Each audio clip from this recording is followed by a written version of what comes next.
What if one stranger's kindness could rewrite two entire lives? When a rugged cowboy saw a desperate woman freezing outside a mountain store, he made a split-second decision that changed everything. He bought her a coat. She never left his side. But their journey from that frozen moment to building an empire wasn't easy. Betrayal, confrontation, and buried secrets threatened to tear them apart before they could even begin. This is their story. Stay until the end, hit that like button, and drop a comment telling me what city you're watching from. I want to see how far this story travels. The wind that cut through Cedar Ridge that December morning carried more than cold. It carried the kind of bitterness that settles into your bones and makes you question whether spring will ever come again. The mountain town sat hunched between granite peaks, its wooden buildings weathered gray by 100 winters just like this one. Smoke rose from chimneys in thin, desperate columns. Ice clung to everything. Daniel Mercer had seen plenty of harsh mornings in his 27 years, but something about this one felt different. He'd ridden into town before dawn to pick up supplies for the Iron Ridge Ranch, fence wire, salt blocks, a new blade for the saw that had finally given up the ghost after 2 decades of service. His horse, a steady bay gelding named Rust, stood tied outside Morrison's general store, breath steaming in the frozen air. Daniel had just loaded the last of the supplies into his saddlebags when he heard it, a sound so quiet he almost missed it, a soft, trembling exhale. The kind of breath someone takes when they're trying very hard not to be noticed. He turned. She was pressed against the wall beside the store's entrance, tucked into the narrow space between the building and a stack of empty crates. At first, Daniel thought she might be a shadow, just a trick of the early light, but then she moved and he saw her clearly. A woman. Young. Maybe 22, 23. Her dark hair hung loose and tangled around her shoulders, and she wore nothing but a thin cotton dress, pale blue, summer weight, completely inadequate for the killing cold. Her arms were wrapped tight around herself, hands tucked under her armpits. Her lips had gone the color of slate. She was shaking so hard he could see it from 15 feet away. Daniel stood frozen himself for a moment, supplies forgotten.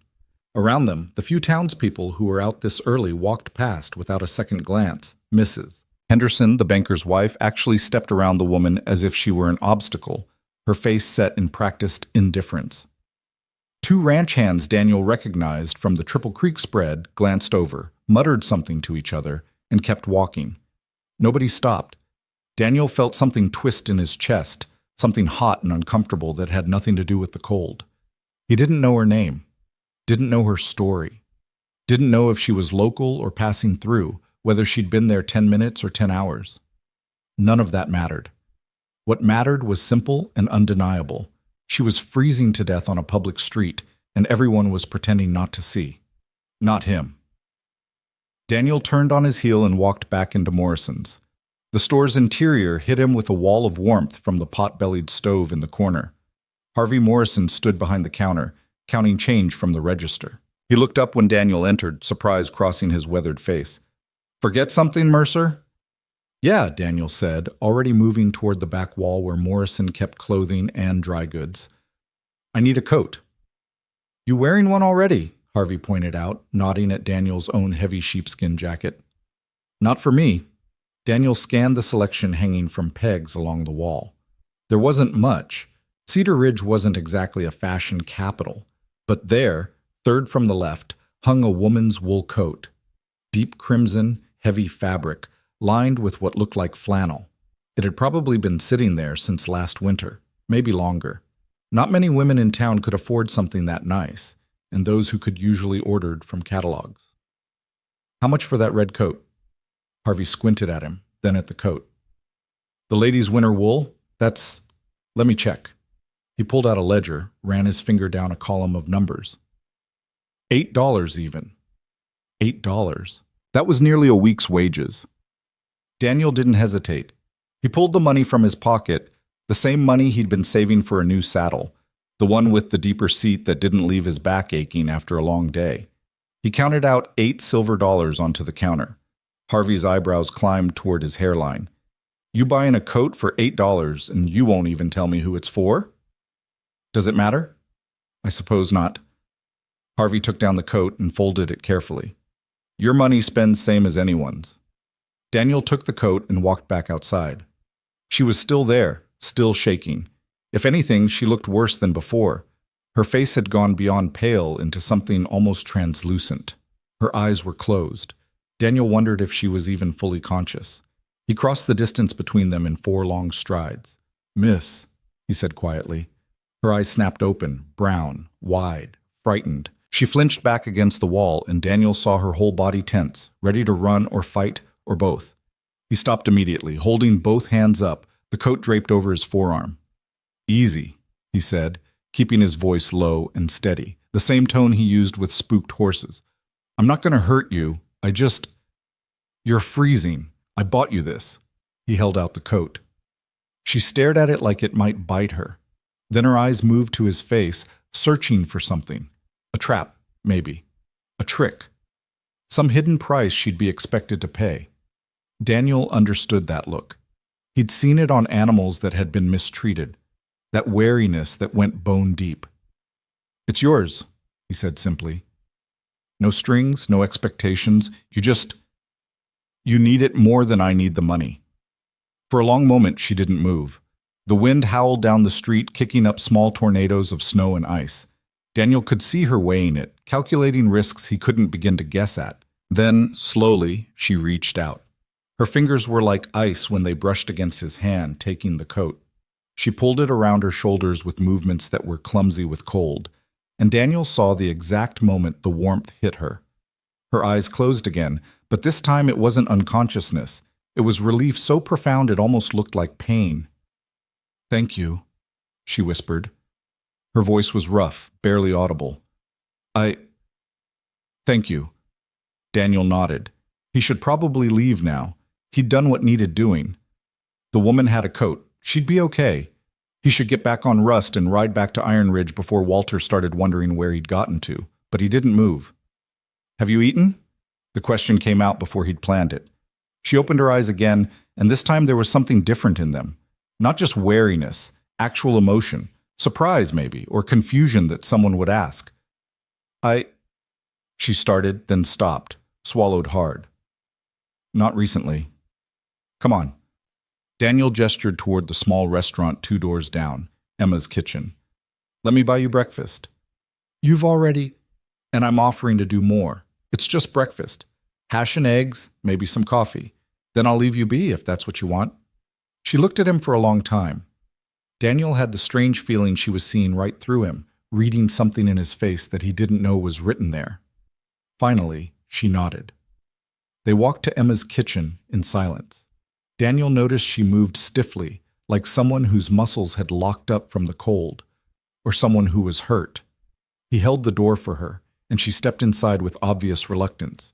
Someone used to doorways being dangerous places.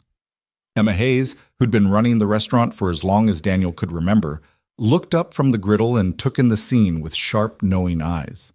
She was a woman in her 50s, built solid, with gray-streaked hair pulled back in a practical bun. "Daniel Mercer," she said, wiping her hands on her apron. "And a friend?" "We need 2 plates of whatever you've got hot," Daniel said. "And coffee, lots of coffee." Emma's gaze moved to the woman in the crimson coat, and something in her expression softened. "Take the corner table. I'll bring it right out." The corner table offered a view of both the door and the windows. Daniel noticed the woman chose the seat that gave her the clearest line of sight to the exits. Another tell. Another story he didn't know but could read in small gestures. Emma brought the coffee first, thick, bitter, hot enough to strip paint. The woman wrapped both hands around the cup like it was precious, like it was life itself. "I'm Daniel," he said after a moment. "Daniel Mercer." She looked up from the coffee, hesitated, then, Eliza Hart." "Pleased to meet you, Eliza." "Are you?" The question came out sharper than maybe she intended. "Or are you just being polite?" Daniel considered that. "Both, I suppose, but more the first than the second." That almost got a smile. Almost. Emma returned with 2 plates piled high. Scrambled eggs, thick slices of ham, fried potatoes, fresh bread with butter. Eliza stared at the food like she couldn't quite believe it was real. Then she picked up her fork and started eating with the careful control of someone who was absolutely starving but didn't want to show it.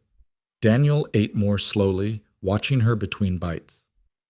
"How long have you been in Cedar Ridge?" he asked. 3 days. She didn't look up from her plate. "I walked from Silver Creek."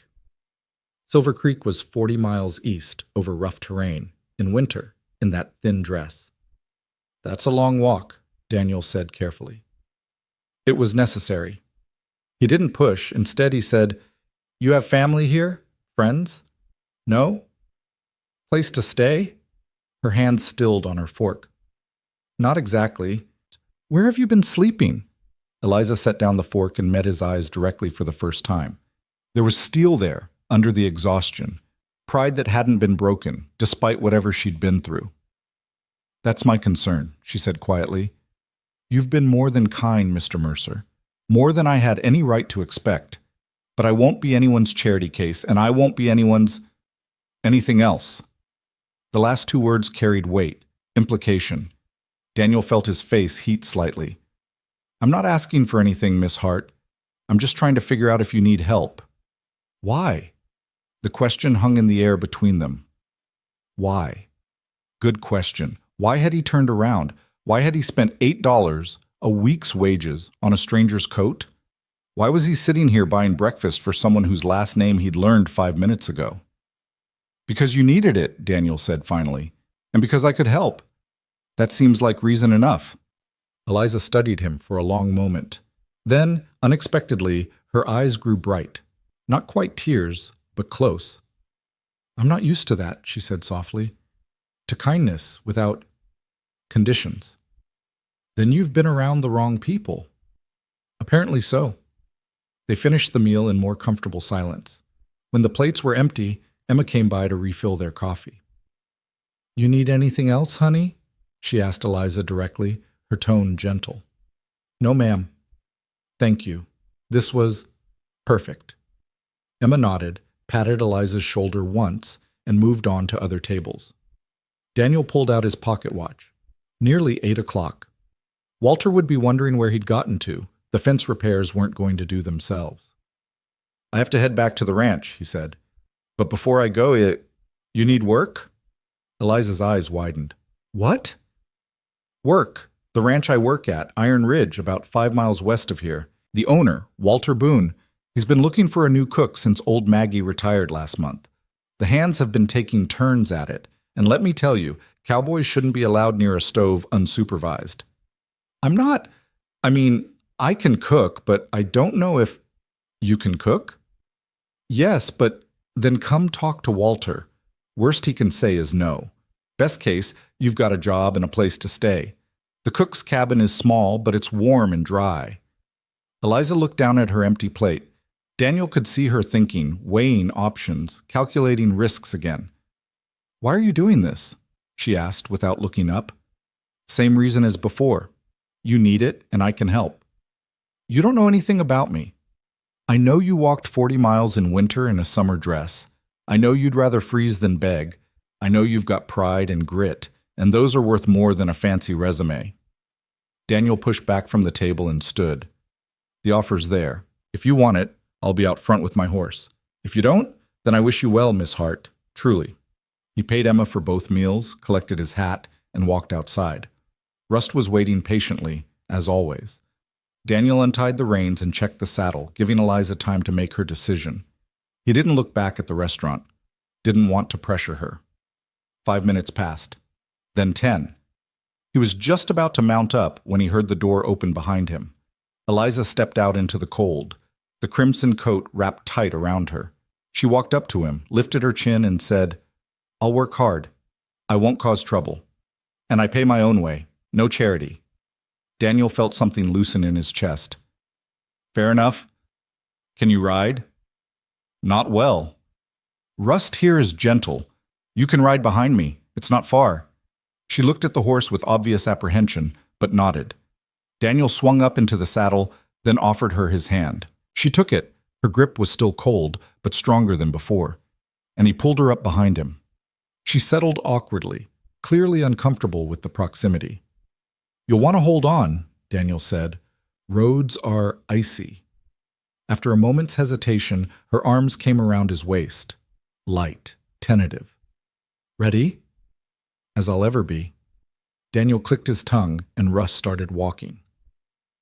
They left Cedar Ridge behind as the sun finally cleared the eastern peaks, painting the snow gold and pink. The road to Iron Ridge wound through pine forests heavy with white, past frozen creeks and open meadows where elk grazed in the early light. Under different circumstances, it would have been beautiful. Eliza didn't say a word the entire ride, but Daniel could feel her trembling, not from cold this time, he thought, from fear, from uncertainty, from the sheer terror of trusting a stranger because she had no other choice. He rode carefully, keeping Russ to an easy walk, avoiding the worst of the ice. They were about 2 miles from the ranch when Eliza finally spoke. What if he says no? Her voice was barely audible over the wind. Your boss. What if he doesn't want to hire me? Then we'll figure something else out. We? Well, I'm not just going to leave you on the side of the road. You barely know me. I'm learning.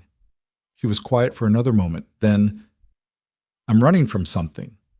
Daniel had already guessed that. Figured. Doesn't that bother you? Depends on what you're running from. A man who thought he owned me because he paid for my room and board, who thought I owed him things because he kept me fed. Her voice was flat, factual, but Daniel heard the rage underneath. The violation. I disagreed. Left in the middle of the night. He'll be looking for me. Daniel felt his jaw tighten. He won't find you at Iron Ridge, and if he does, he'll have to go through every man on that ranch. Walter doesn't abide that kind of behavior. You're very sure of that. I've worked for Walter Boone for 6 years. I've seen him beat a man senseless for hitting a horse too hard. A man who hurts women? Daniel shook his head. He wouldn't tolerate it. None of us would. Eliza's arms tightened around his waist slightly, not in fear this time, in something that might have been hope. They rode on. Iron Ridge Ranch announced itself slowly. First the smell of wood smoke and livestock, then the sound of cattle lowing in the distance, then finally the buildings themselves. The main ranch house sat solid and square at the center, built from logs and river stone, smoke rising from 3 different chimneys. Around it spread the bunkhouse, the barn, the equipment sheds, the corrals. Everything built to last, to withstand mountain winters and the test of time. Daniel guided Russ toward the main house, where he could see Walter Boone standing on the porch, apparently waiting for him. Walter was a man in his mid-50s, built like a bull, broad shoulders, thick arms, a face weathered by decades of outdoor work. His hair had gone mostly gray, but his eyes were sharp and missed nothing. He watched Daniel ride up with a woman behind him, and his expression shifted from irritation at the late return to something more thoughtful. Mercer, he said as Daniel dismounted. I was starting to think you'd decided to take the scenic route. Had some unexpected business in town. Daniel turned and helped Eliza down from the horse. She stumbled slightly, legs stiff from the ride, and Daniel steadied her with a hand on her elbow. Walter's eyes took in the crimson coat, the thin dress visible beneath it, Eliza's exhausted face. His expression didn't change, but Daniel knew him well enough to read the assessment happening behind those eyes. Walter Boone, Daniel said, this is Eliza Hart. Miss Hart, this is Walter Boone, owner of Iron Ridge. Mr. Boone, Eliza's voice was steady, despite everything. She met his gaze directly. Miss Hart. Walter descended the porch steps slowly, looking at her with the same careful attention he gave to horses he was thinking of buying. Daniel bringing you here for a reason, or just showing you the sights? I told her you were looking for a cook, Daniel said.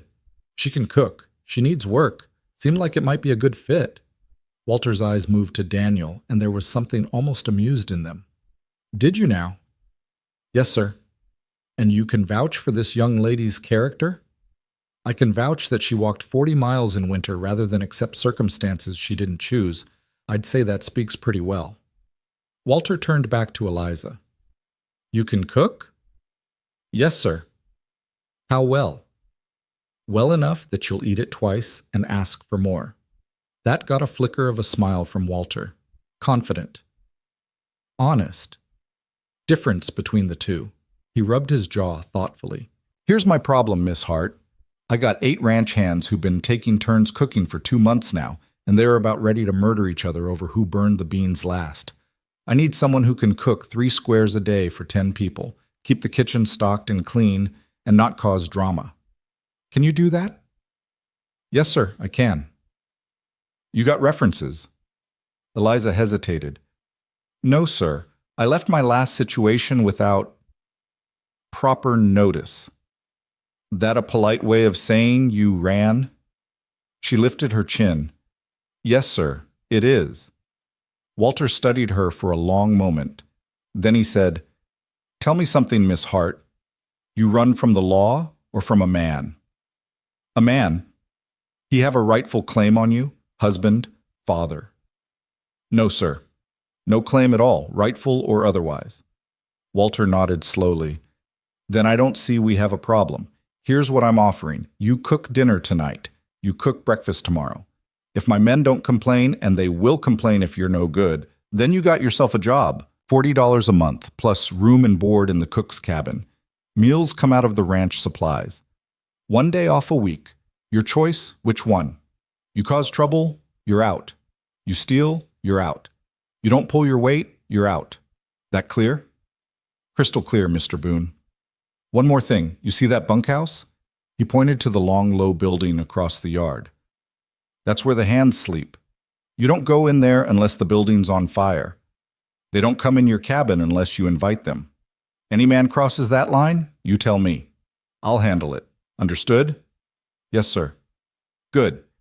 Daniel, show her to Maggie's old place. Help her get settled, then get yourself back here. We got fence to mend before it snows again. Yes, sir. Walter turned and walked back into the house without another word. Eliza let out a breath she'd apparently been holding. Is he always that direct? Always. But he's fair, and he keeps his word. If he says you're protected here, you are. I got the job then? Just like that? You got a trial. But between you and me, Walter's already decided. He wouldn't have told you the rules if he didn't expect you to be staying. Daniel collected Russ's reins and started leading the horse toward the barn. Eliza fell into step beside him, moving carefully on the uneven ground. The cook's cabin sat about 30 yards from the main house, a small, sturdy structure with a stone chimney and real glass windows. It had stood empty since Maggie retired, and Daniel had made sure it stayed in good repair, knowing Walter would need to fill the position eventually. He pushed open the door and stepped back to let Eliza enter first. The interior was simple but adequate. One large main room with a pot-bellied stove, a narrow bed with an iron frame, a table with 2 chairs, some shelves, and storage. A small washroom off to one side. Everything clean, everything functional. Eliza walked slowly through the space, running her fingers along the table, looking out the window at the mountains beyond. It's perfect, she said quietly. It's small. It's mine. She turned to face him, and there were definitely tears in her eyes now. It's mine, and I earned it, and no one can... Her voice cracked. Daniel looked away, giving her a moment of privacy. I'll bring in some wood. Get the stove going. It'll warm up quick. He busied himself with the firewood, building a proper fire in the stove while Eliza collected herself. When the flames were crackling nicely, he straightened and brushed off his hands. Kitchen's in the main house, he said. I'll take you over there in a bit, show you where everything is. Dinner's usually at 6. Hands come in hungry and tired, so nothing fancy needed. Just filling and hot. I can manage that. I believe you can. Daniel moved toward the door, then paused. Miss Hart, Eliza, what you said earlier about not being anyone's charity case. I meant what I said. This is work. You'll earn every penny. But if you need anything, anything at all, you ask. Not because you owe me, but because sometimes people need help. That's all. She looked at him with those brown eyes that had already seen too much. Why? She asked again. Why did you stop this morning? Why didn't you just walk past like everyone else? Daniel thought about that, about the sound of her breathing, the way no one else seemed to see her, the certainty that he couldn't be the kind of man who turned away. My father used to say there are 2 kinds of people in this world, he said finally.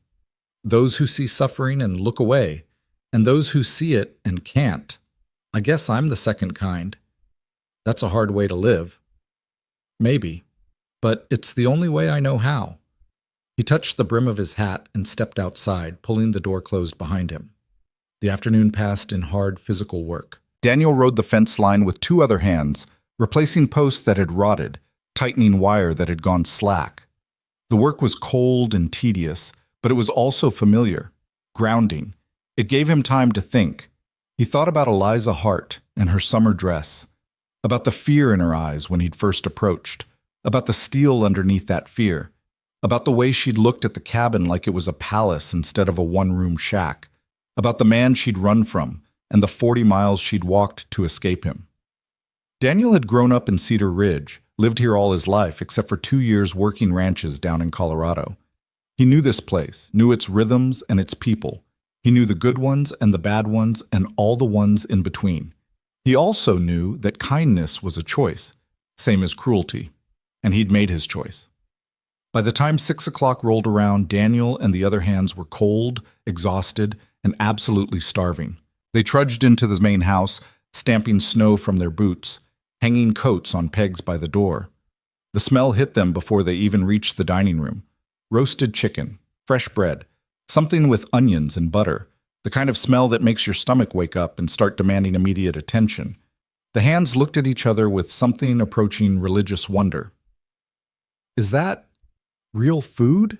asked Tommy Chen, a young hand who'd been at Iron Ridge for less than a year. "Smells real," said Ben Morrison, Harvey's nephew, who'd been doing most of the cooking lately and doing it poorly. They filed into the dining room to find the long table already set, and in the center, platters of actual, honest-to-God, properly cooked food. Roasted chicken with crispy skin, mashed potatoes with gravy, green beans that hadn't been boiled into mush, fresh bread with butter, even a pie, apple from the smell of it. Eliza stood in the kitchen doorway, watching them with visible nervousness. The hands stared at the food, then at her, then at the food again. Walter Boone entered last, surveyed the table, and sat down at the head. "Well, let's see if it tastes as good as it smells." For the next 10 minutes, the only sounds were eating and the occasional grunt of satisfaction. Daniel watched Eliza relax incrementally as plate after plate was emptied and refilled. Her cooking was simple, nothing fancy, but it was good, real good. The kind of food that stuck to your ribs and made you remember your mother's kitchen, if you were lucky enough to have had a good one. When the pie came out, Ben Morrison actually groaned. "I think I died," he said. "I think I died and went to heaven, and heaven has pie." A few of the others laughed. Eliza's face flushed slightly, but Daniel saw the pleased smile she tried to hide. After dinner, Walter pushed back from the table and looked directly at Eliza. "Breakfast is at 5:30, he said. "Don't be late." It wasn't effusive praise, but coming from Walter Boone, it might as well have been a standing ovation. Eliza nodded. "Yes, sir, 5:30. The hands helped clear the table, something they'd rarely done when they were cooking for themselves. As they filed out, each one offered Eliza a nod or a quiet "thank you," or, in Ben's case, "that was the best meal I've had in 6 months." Daniel lingered, helping dry dishes while Eliza washed. "You passed the test," he said. "Seems so. How do you feel?" She was quiet for a moment, hands stilling in the dishwater. "Safe," she said finally. "For the first time in longer than I can remember, I feel safe." Daniel dried another plate. "Good. That's good." They worked in comfortable silence for a while. The kitchen was warm, the work was easy, and outside the windows, the mountains were turning purple in the twilight. "Daniel?" "Yeah?" "That coat, the red one. Why that color? There were probably cheaper ones." He thought about how to answer that. "Because," he said slowly, "you looked like you'd been invisible for too long. I figured you deserved to be seen." Eliza turned to look at him, dishwater dripping from her hands. Her eyes were bright again, but this time she didn't try to hide the tears. "Thank you," she whispered, "for seeing me." "You're welcome." He finished the last dish, hung up the towel, and headed for the door. Paused, turned back. "Tomorrow night, after dinner, some of the hands usually play cards in the bunkhouse. Nothing fancy, just some poker and tall tales. You're welcome to join, if you want. Or if you'd rather have quiet, that's fine too. I'll think about it." "Fair enough. Sleep well, Miss Hart." Eliza, you can call me Eliza. Eliza, then, sleep well. He walked back to the bunkhouse through the dark, breath steaming in the cold air. Above, the stars were coming out, thousands of them, the way they only did this far from cities and electric lights. Daniel thought about coats and kindness, about the way small choices could ripple outward in ways you couldn't predict. He'd stopped this morning because he couldn't walk past someone in need. And now there was a woman in Maggie's cabin, safe and warm and fed, who might not have survived another night on her own. It felt right. It felt like something that mattered. He didn't know yet, couldn't possibly know, that this was the first chapter of something much bigger. That the woman he'd helped today would become his partner, his wife, his legacy. That decades from now, their grandchildren would tell the story of the cowboy and the coat and the day everything changed. All he knew was that he'd seen someone suffering and he'd chosen not to look away. Sometimes that's enough. Sometimes that's everything. Inside the cook's cabin, Eliza Hart sat by the window, wrapped in her crimson coat, watching the stars emerge. She was warm. She was fed. She was safe. And for the first time since she could remember, she allowed herself to believe that maybe, just maybe, tomorrow might be better than today. The coat hung on a peg beside the door, a reminder, a promise, a beginning. Winter settled over Iron Ridge like a heavy blanket, and with it came a rhythm that Eliza had never known before, a rhythm built on honest work, full meals, and the absence of fear. She woke before dawn each morning, stoked the fire in her cabin until warmth chased away the night chill, then made her way through the dark to the main house kitchen. By the time the first gray light touched the eastern peaks, she had coffee brewing and bacon sizzling, the smells pulling the ranch hands from their bunks like a siren song. The work was hard. Cooking for 10 people 3 times a day was no small feat, especially with appetites sharpened by physical labor in brutal cold. But Eliza discovered something she hadn't expected. She was good at this. More than good. The kitchen became her domain, her kingdom, and she ruled it with quiet efficiency. The hands learned quickly not to mess with her system. Everything had its place. The cast iron stayed seasoned. The knives stayed sharp. And anyone who didn't scrape their plate into the slop bucket before leaving it in the wash basin got a look that could freeze water. "Miss Eliza runs a tight ship," Tommy Chen said one morning, grinning as he collected his plate of eggs and biscuits. He was the youngest of the crew, barely 20, with an easy smile and a tendency to talk too much. "Tight ship means good food," Ben Morrison replied, already working on his second helping. "I'll follow any rules she wants." Eliza felt the corner of her mouth twitch upward. She was getting used to their banter, the easy camaraderie that filled the dining room each meal. It was so different from the tense, dangerous atmosphere of the boarding house she'd fled. Here, the men treated her with respect. Some were friendly, some were quiet, but all of them seemed to understand the unspoken rules Walter had laid down. She was crew. She was protected. And that was that.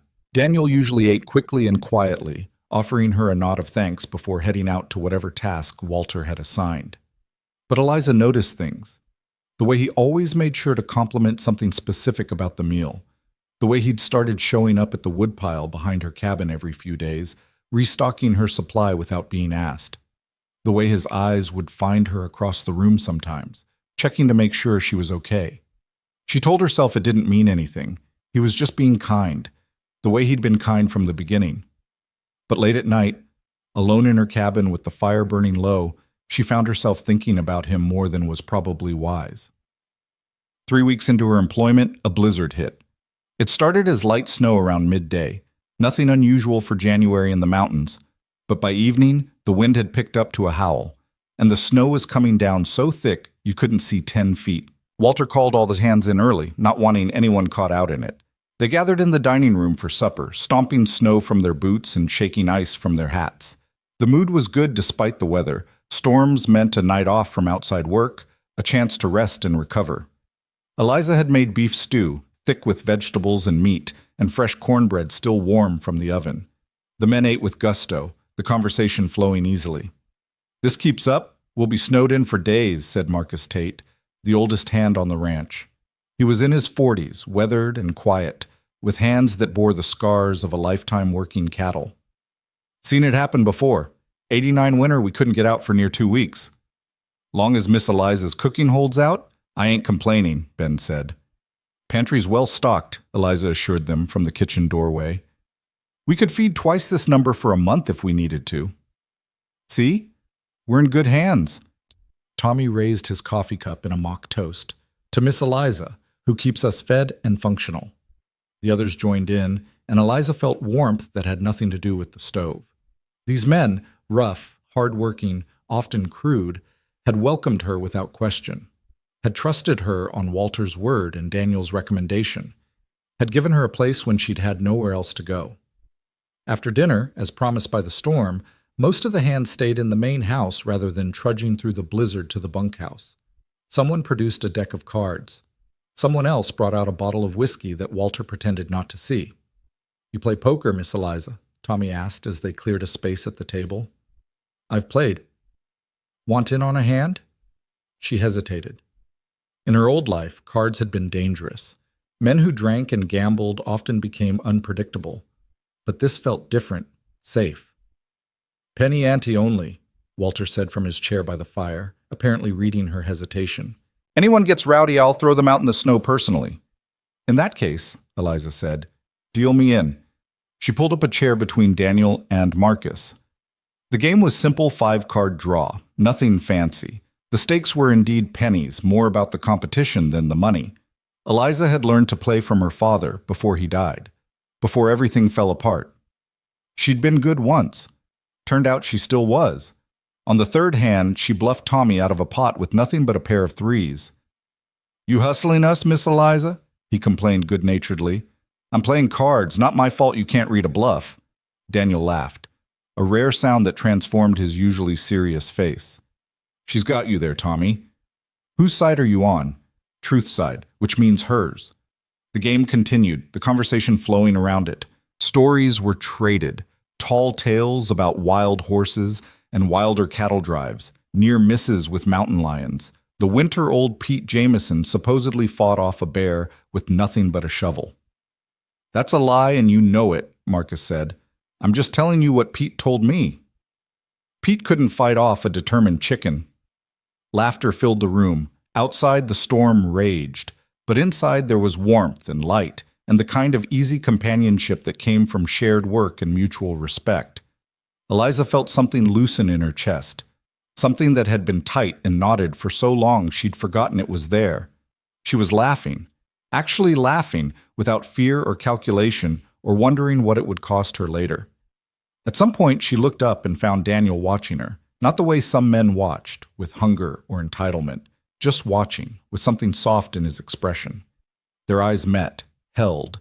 Then Tommy slapped down a winning hand and the moment broke. The game went on until nearly midnight, when Walter finally stood and announced that anyone who wasn't passed out drunk had better find a place to sleep because he wasn't dragging bodies anywhere.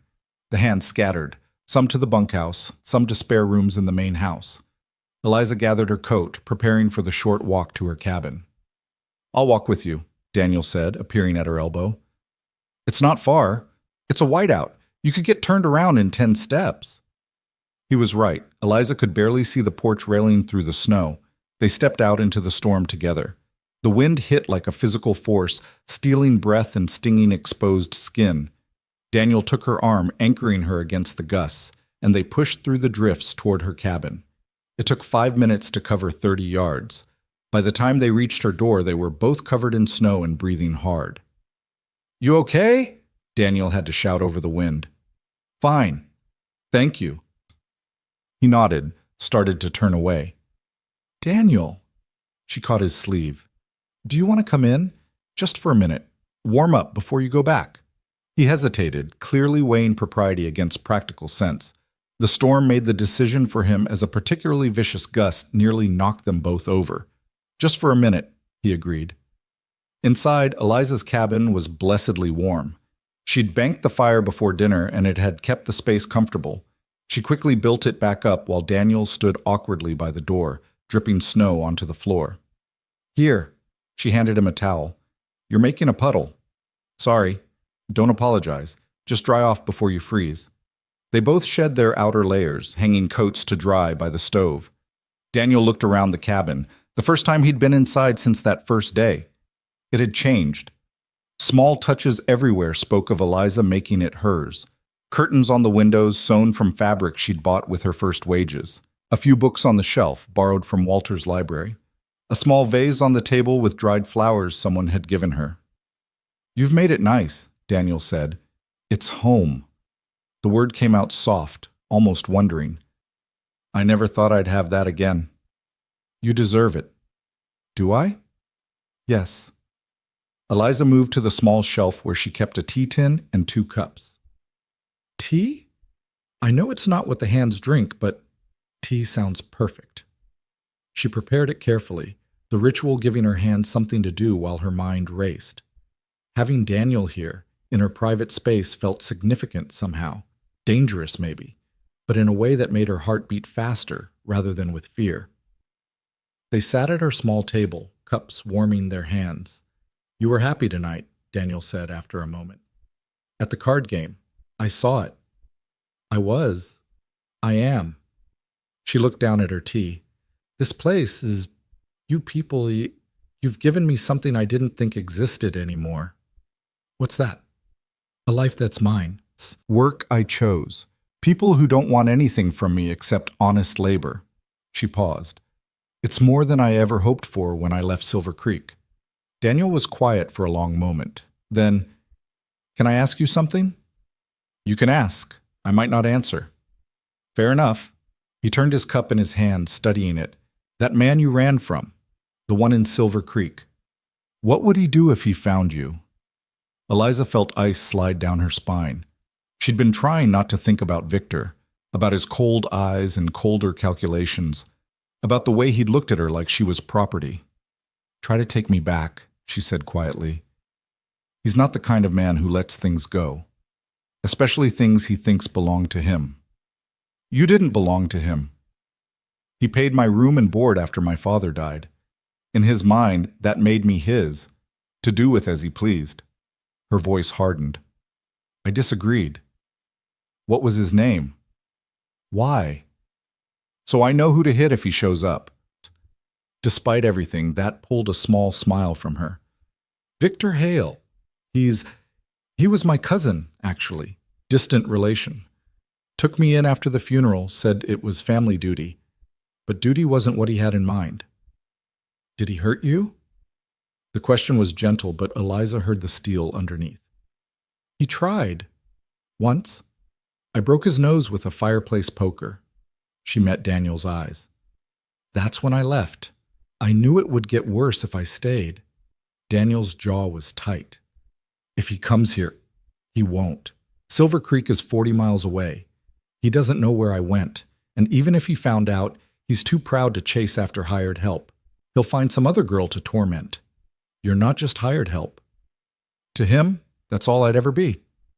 Outside, the wind screamed against the cabin walls. Inside, the silence stretched.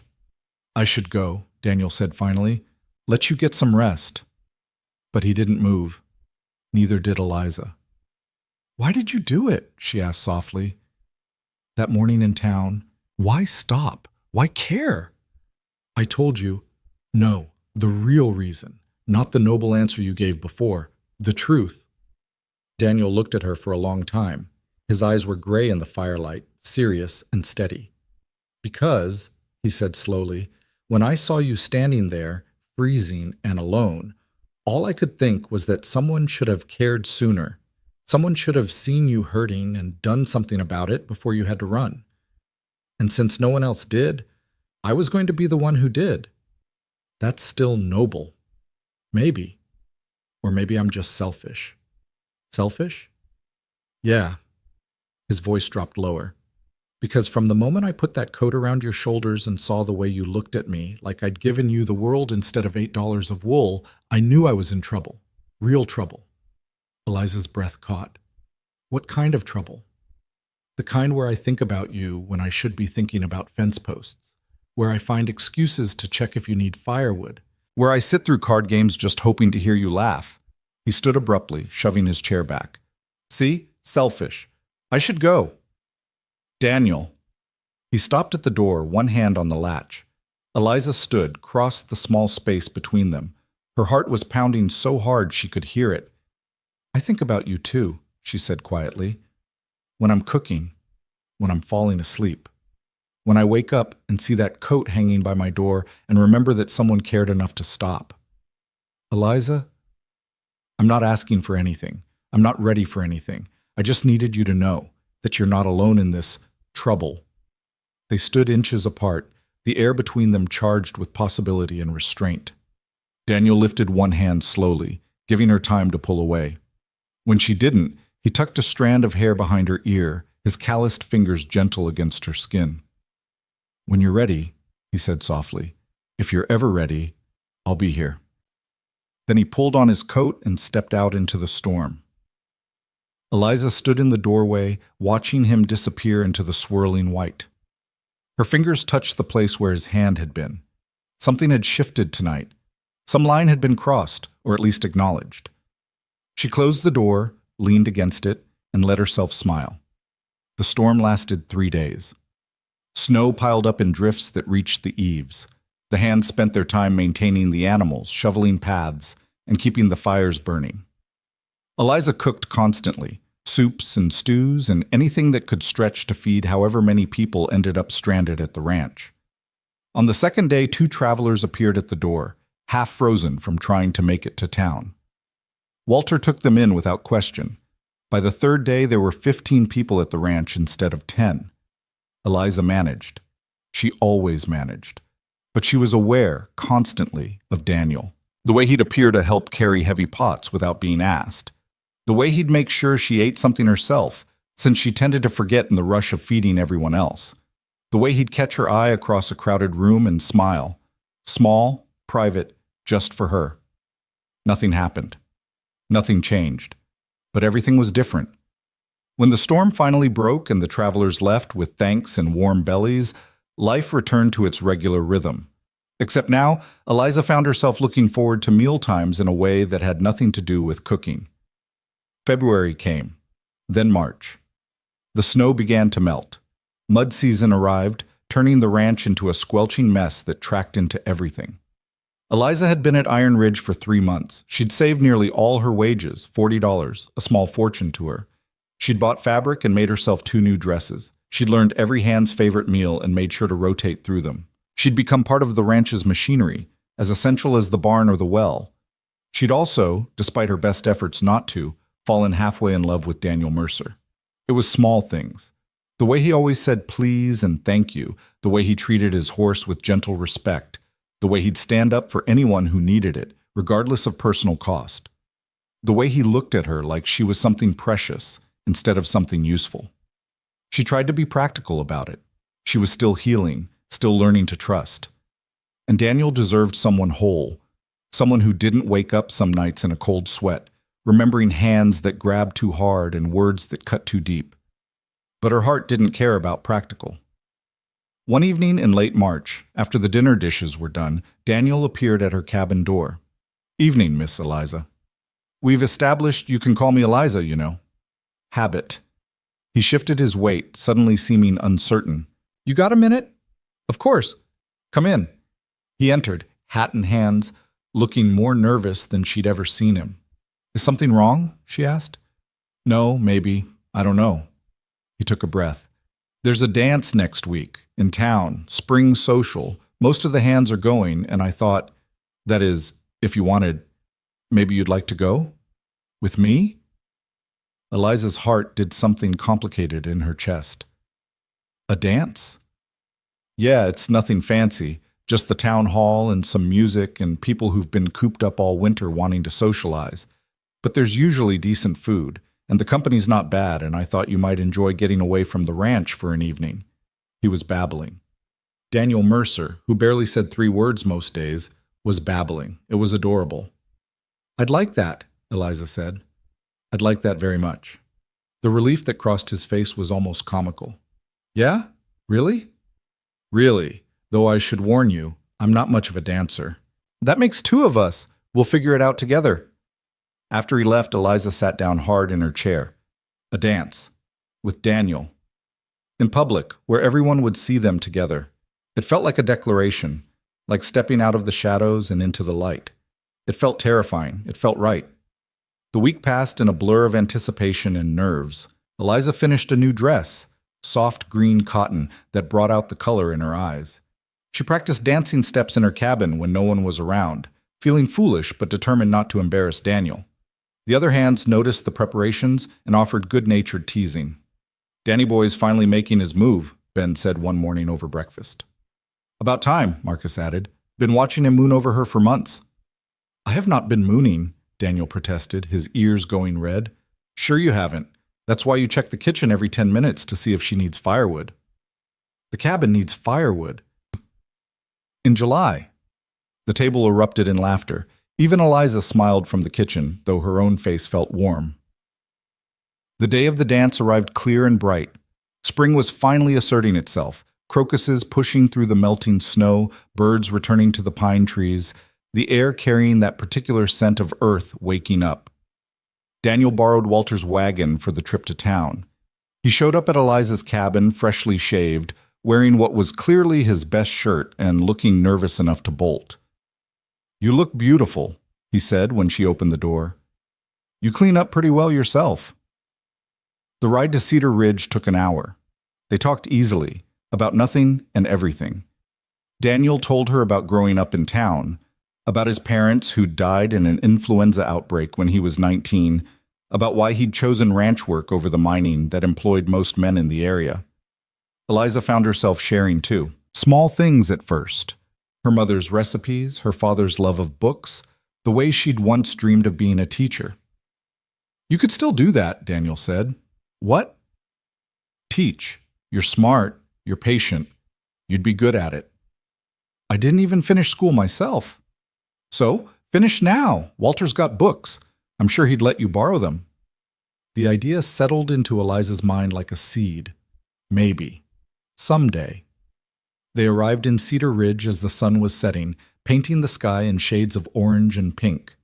The town hall was already lit up, music spilling out into the street.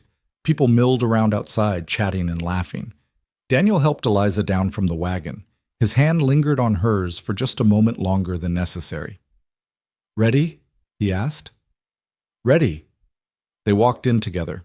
The dance was exactly as Daniel had described. Nothing fancy, but warm and lively. The music came from a small band in the corner, fiddle, guitar, and someone on a makeshift drum. The floor was already crowded with couples spinning and stepping. Daniel led her onto the floor with more confidence than she'd expected. He wasn't graceful exactly, but he was steady. Sure, he held her like she mattered. They danced 3 songs, then took a break for punch and conversation. People Eliza didn't know came up to say hello, to welcome her to town, to compliment her dress. It was overwhelming and wonderful. She was laughing at something Daniel said when she saw him. Victor Hale, standing in the doorway, his eyes scanning the crowd, scanning for her. The laughter died in her throat. The punch cup slipped from her fingers, shattering on the floor. "Eliza?" Daniel's voice seemed to come from far away. "Eliza, what's wrong?" She couldn't speak, couldn't breathe. Every instinct screamed at her to run, to hide, to disappear before Victor saw her. But it was too late. His eyes found hers across the room. Recognition flashed, followed by something cold and possessive. He started walking toward her. "Eliza." Daniel's hands were on her shoulders now, grounding her. "Talk to me. What's happening?" "Him," she managed. "The man I told you about. Victor. He's here." Daniel's expression transformed. All the warmth drained out, replaced by something hard and dangerous. "Stay behind me," he said quietly. Victor crossed the room with the confidence of a man used to getting what he wanted. He was tall, well-dressed, handsome in a sharp-edged way. Everything about him screamed money and privilege. "Eliza," he said, his voice carrying false warmth. "What a surprise. I've been looking everywhere for you." "I have nothing to say to you, Victor." "Now, is that any way to greet family, especially after you left so abruptly?" His eyes flicked to Daniel, dismissive. "Who's your friend?" "None of your concern," Daniel said flatly. "I'm sorry, I don't believe we've been introduced. I'm Victor Hale, Eliza's cousin and guardian." "She doesn't need a guardian. That's not for you to decide, is it?" Victor's smile didn't reach his eyes. Eliza, we need to talk. About your responsibilities. About what you owe me for the care I provided. I owe you nothing. Your father's debts were paid. I checked with the bank before I left. You've been lying, Victor, about all of it. Something flickered in Victor's expression. Anger, quickly masked. You're confused, dear, emotional. Why don't you come outside with me so we can discuss this privately? She's not going anywhere with you, Daniel said. Victor's attention focused on him fully for the first time. And you are? Someone who's about to tell you to leave. She's made it clear she doesn't want to talk to you. Time to respect that and go. This is family business. This is harassment. The music had stopped. People were watching now, a circle forming around them. Victor's mask slipped further. Eliza, if you know what's good for you, don't.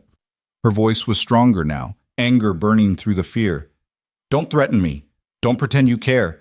You wanted one thing from me, and when I said no, you tried to take it anyway. I'm done being afraid of you. You little... Victor reached for her arm. Daniel moved faster, stepping between them with lethal precision. Don't touch her. Or what? You'll start something in a public place? Over hired help? She's not hired help. She's a valued member of Iron Ridge Ranch. She's under Walter Boone's protection, and she's with me. Daniel's voice was quiet, but it carried to every corner of the now silent room. So here's what's going to happen. You're going to turn around and walk out that door. You're going to stay away from her. And if I ever see you near her again, we're going to have a very different kind of conversation. Understood? Victor laughed, but it was brittle. You can't. Yes, I can. And I will. For a long moment, they stood locked in silent confrontation. Then Walter Boone pushed through the crowd. Problem here, Mercer? This man is bothering Miss Hart, sir. Walter looked at Victor with the same assessing gaze he'd given Eliza that first day. That true? This is a private family matter, Victor said stiffly. Doesn't look private to me. Looks like you're making threats in a public place. Walter crossed his arms. I know who you are, Hale. Silver Creek boarding house. Heard some stories about how you treat the people under your roof. None of them good. Those are lies. Maybe. Maybe not. But I trust my people, and they say you're trouble. So I'm going to suggest the same thing Daniel did. Leave. Now, before this gets uglier. Victor's face had gone red. You can't throw me out. Can and will. This is my town too, and I don't abide men who scare women. The sheriff appeared at Walter's shoulder, a solid man in his 60s named Tom Patterson. Everything all right, Walter? Just escorting someone out, mister. Hale was just leaving. Victor looked around at the circle of faces, hard, unsympathetic, united against him. He was outnumbered and outmatched. This isn't over, he said to Eliza. Yes, she said clearly, it is. Two ranch hands Daniel didn't know personally stepped forward, flanking Victor. The message was clear. Leave voluntarily or be removed. Victor left. The tension broke like a snapped string. Conversation resumed. The music started again. But people kept coming up to Eliza, offering quiet words of support, making sure she was okay. Daniel led her outside into the cool spring air. You all right? He asked. I think so. I'm shaking. That's adrenaline. It'll pass. He pulled her into a gentle embrace, just holding her while she trembled. You were amazing in there. I was terrified. You didn't show it. You stood up to him, told him no. That took courage. Eliza pressed her face against his shoulder. He could come back. Let him try. He knows now you're not alone. You've got people. You've got the ranch. You've got Walter. A pause. You've got me. She pulled back enough to look up at him. In the light spilling from the dance hall, his eyes were serious and warm. Do I? She asked softly. Have you? For as long as you want me. That might be a long time. Good. He kissed her then, gentle and careful, giving her every chance to pull away. She didn't. She kissed him back, pouring every ounce of gratitude and hope and growing love into it. When they finally broke apart, both breathless, Daniel rested his forehead against hers. Eliza Hart, he said, You are the most remarkable woman I've ever met." "I'm just a cook." "You're so much more than that. And someday I'm going to make sure you know it." They stayed outside for a while, just being together. Inside, the music played on. The dance continued. But something had changed, something fundamental. Eliza wasn't running anymore. She was standing her ground, building a life, choosing her own path, and Daniel was walking it with her. They rode back to Iron Ridge under a canopy of stars, the wagon wheels creaking a familiar rhythm on the dirt road. Eliza sat closer to Daniel than she had on the way into town, their shoulders touching with each bump and sway. Neither spoke much, but the silence between them had changed from comfortable to something charged with possibility. When they reached the ranch, Daniel helped her down from the wagon with hands that lingered at her waist. The moon was nearly full, painting everything in silver light.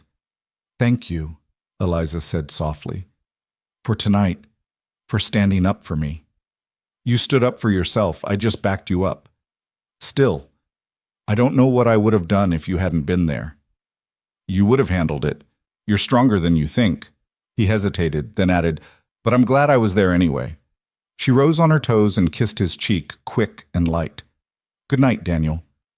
"Good night, Eliza." She walked to her cabin feeling lighter than she had in years, despite the confrontation with Victor.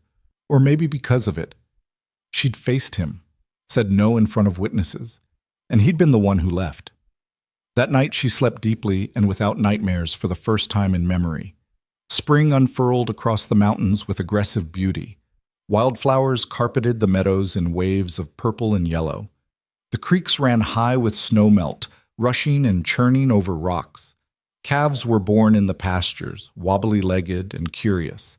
The ranch came alive with the kind of work that meant growth instead of just survival. Eliza and Daniel fell into a new rhythm. Nothing was formally declared, no announcements made.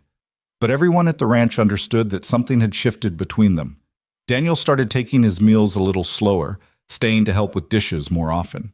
Eliza found excuses to bring him coffee when he was working near the house. They'd walk together in the evening sometimes, down to the creek or up the hill behind the barn, talking about everything and nothing. Tommy started calling them the lovebirds until Marcus cuffed him upside the head and told him to mind his own business. Walter watched it all with his usual inscrutable expression, but Eliza caught him smiling into his coffee one morning when Daniel forgot his hat at the breakfast table for the third time that week. By May, the wildflowers had given way to green grass and the cattle were fat and healthy. Walter announced they'd be driving 100 head to market in Denver in June, which meant the hands were busy with preparations and everyone's spirits were high. A good market run meant bonuses and a little extra money for everyone. Eliza was in the kitchen one afternoon making bread and humming to herself when she heard horses approaching.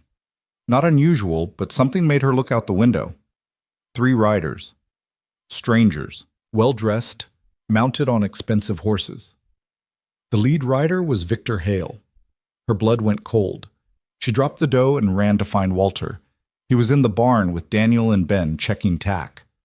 "He's here," she said breathlessly. "Victor, he brought others with him." Daniel's head snapped up. "How many?" 3 total. Walter's jaw tightened. "Ben, go get Marcus and Tommy. Quiet like. Daniel, with me. Miss Eliza, you stay in the house. Walter, that's not a request. Stay inside. Lock the door if you need to." They moved quickly, Walter and Daniel heading toward the main house while Ben slipped away to gather the others. Eliza wanted to argue, wanted to stand her ground, but she also knew that her presence would only complicate things. She retreated to the kitchen and watched through the window. Victor and his companions had dismounted in the yard. The 2 men with him were rough-looking types, clearly hired muscle rather than friends. One had a gun on his hip, worn easy like he knew how to use it. Walter walked out to meet them, Daniel slightly behind and to his right. Even from a distance, Eliza could read the tension in Daniel's shoulders. "Help you gentlemen with something?" Walter's voice carried clearly in the spring air. "I'm looking for my cousin," Victor said. "Eliza Hart. I have reason to believe she's here. And if she is? Then I'd like to speak with her. Family business. She's made it clear she doesn't want to speak with you.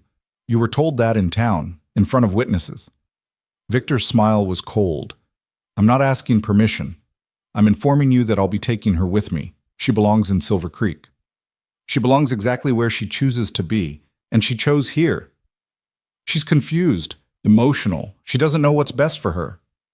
She knows just fine, Daniel said quietly, and you need to leave. One of Victor's companions moved his hand closer to his gun. I don't think you're in a position to make demands, Cowboy. Marcus, Tommy, and Ben emerged from various points around the yard, spreading out in a loose semicircle. None of them were armed, but they were present, a show of numbers. Victor's eyes flicked around, calculating odds. This is kidnapping. I could have the law on you. Go ahead, Walter said. Sheriff Patterson knows the situation. He was there at the dance, remember? Heard you making threats. Saw you get escorted out. You want to involve the law, you go right ahead and do that. But you're not taking Miss Hart anywhere she doesn't want to go. I have rights.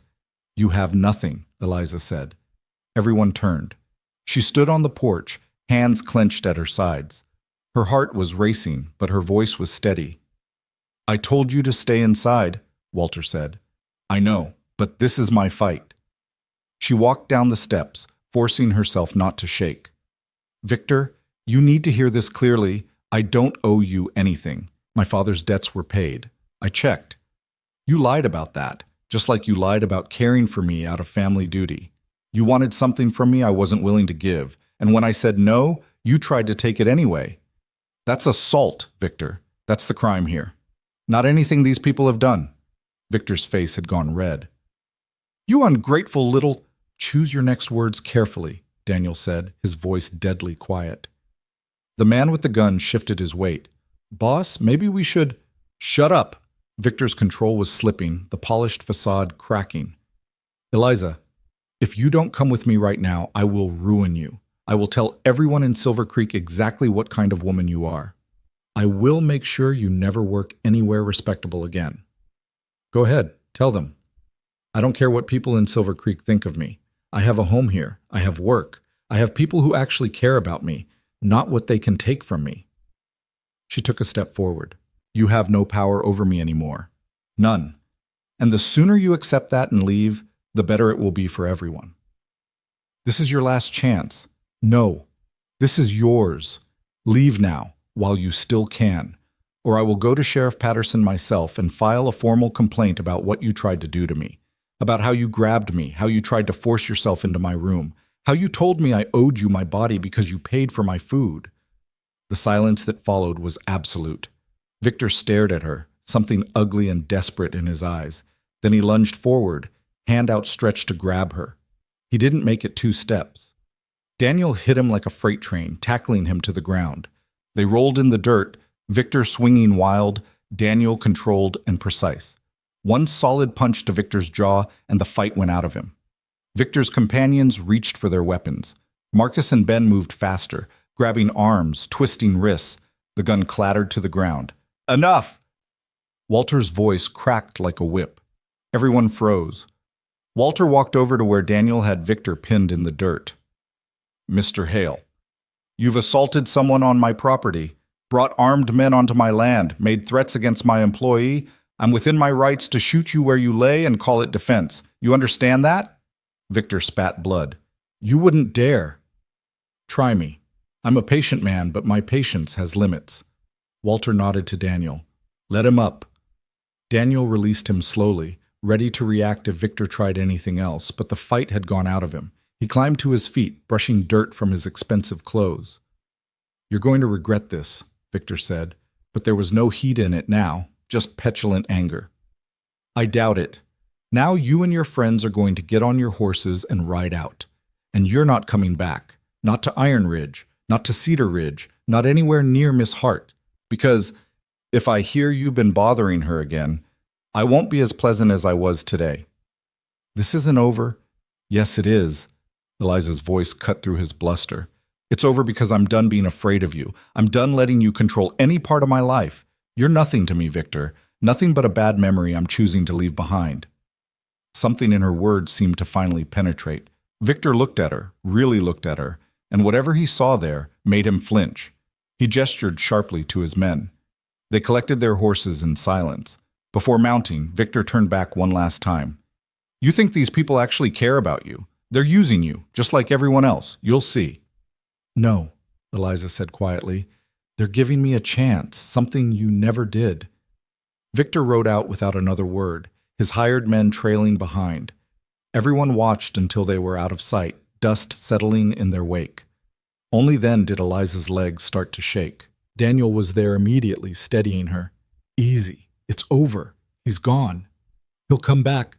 No, he won't. Walter's voice was firm. Men like that are cowards at heart. He came with muscle because he knew he couldn't face you alone. You stood up to him in front of witnesses twice now. He's done. He knows it. You can't be sure. I'll make sure. Walter nodded to Marcus. You still got family in Silver Creek? My sister married a deputy there, yeah. Write to her. Let her know what happened. Make sure the local law knows Hale's behavior. Create a record. That way if he tries anything, there's already a paper trail. Marcus nodded. Consider it done. The other hands drifted back to their work, but the tension lingered.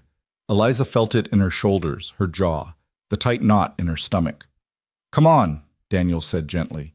Let's get you inside. He guided her back to the house, into the kitchen. Her bread dough had risen too much, was starting to spill over the bowl. She stared at it, somehow unable to process what to do next. Daniel took the bowl, punched down the dough with practiced efficiency, and set it aside to rise again. How do you know how to do that? Eliza asked. My mother taught me, before she died. He washed his hands, dried them. Eliza, you did good out there. I was terrified. Being brave doesn't mean you're not scared. It means you're scared and you do it anyway. He pulled out a chair. Sit. I'll make you some tea. You should be sitting. Let someone take care of you for once. She sat. Watched him move around her kitchen with surprising competence, boiling water, finding the tea tin, preparing it the way she liked it. When he set the cup in front of her, their fingers brushed. Thank you, she said, for everything, for defending me, you don't need to thank me for that. I'd do it again in a heartbeat. He sat across from her. But Eliza, you need to understand something. What happened out there, that was all you. You faced him down, you told your truth. You didn't back down. I just made sure he didn't put his hands on you. I couldn't have done it without knowing you were there. Maybe. But you'll get stronger, strong enough to face anything. I've seen it happening these last months. You're not the same woman I met outside that store. No, she agreed softly. I'm not. They sat in comfortable silence, drinking tea while the afternoon sun slanted through the windows. Outside, the ranch returned to its normal rhythms. But something had been settled today. Some final ghost laid to rest. That evening, after dinner was cleared and the hands had retreated to the bunkhouse, Daniel found Eliza on the porch of her cabin. She was wrapped in the crimson coat despite the mild spring evening, watching the stars emerge. Cold? He asked. No, just, I like the weight of it. The reminder. He understood. That coat had become a symbol of more than just warmth. It was the moment her life changed, the proof that kindness existed. Can I sit? Please. They sat on the porch steps, shoulders touching. In the distance, a coyote called to the rising moon. What Victor said, Eliza began, about people using me. Do you think? No. Walter gave you a job because he needed a cook, and you can cook. The hands like you because you're good at what you do and you don't cause trouble. And He trailed off. You? I care about you, because you're strong and kind and you make me laugh. Because when I see you, I see someone worth knowing, worth protecting, He took a breath. Worth loving, if I'm being honest. Eliza turned to face him. In the dim light, his eyes were serious. Daniel Mercer, are you telling me you love me? I'm trying to, not doing a great job of it, apparently. You're doing fine. She reached for his hand, laced her fingers through his. I think I might love you too. I'm still figuring it out. Still learning what that means when it's real and not just expected or demanded. Take all the time you need. I'm not going anywhere. What if I need a lot of time? Then I'll be here. A week, a month, a year, however long it takes for you to be sure. She leaned her head on his shoulder. I don't deserve you. That's backwards. I don't deserve you. but I'm selfish enough to try anyway." They sat like that for a long time, watching the stars wheel overhead. There was no urgency between them, no pressure, just two people learning to trust, to hope, to imagine a future that might include each other. Summer arrived with heat that shimmered off the rocks and turned the meadows golden. The cattle drive to Denver went smoothly, and Walter returned with good prices and better spirits. True to his word, everyone got bonuses. Eliza saved hers carefully, watching her small savings grow. She and Daniel courted properly by the standards of the time. He'd ride with her to town when she needed supplies. They'd walk together in the evenings. Once he brought her wildflowers he'd picked on the far pasture, presented with such awkward sincerity that she'd laughed and kissed him right there in front of anyone who cared to see. The hands had cheered, Walter had rolled his eyes but smiled, and Eliza had felt, for the first time in her life, completely and utterly free. By August, she knew. The uncertainty had crystallized into certainty. She loved Daniel Mercer, loved his quiet strength, his steady presence, the way he treated her like an equal partner rather than a possession. She loved how he made her laugh, how he listened when she talked, how he'd started teaching her to ride properly so she wouldn't have to depend on others for transportation. She loved him, completely, without reservation. The question was how to tell him. She was contemplating this one evening while making dinner when Walter appeared in the kitchen doorway. "Miss Eliza, got a minute?" "Of course, Mr. Boone." He stepped inside, hat in hands. It was unusual to see him uncertain, but something in his expression suggested he was working up to something. "You've been with us 6 months now," he said. 7, actually. As of last week. 7 months.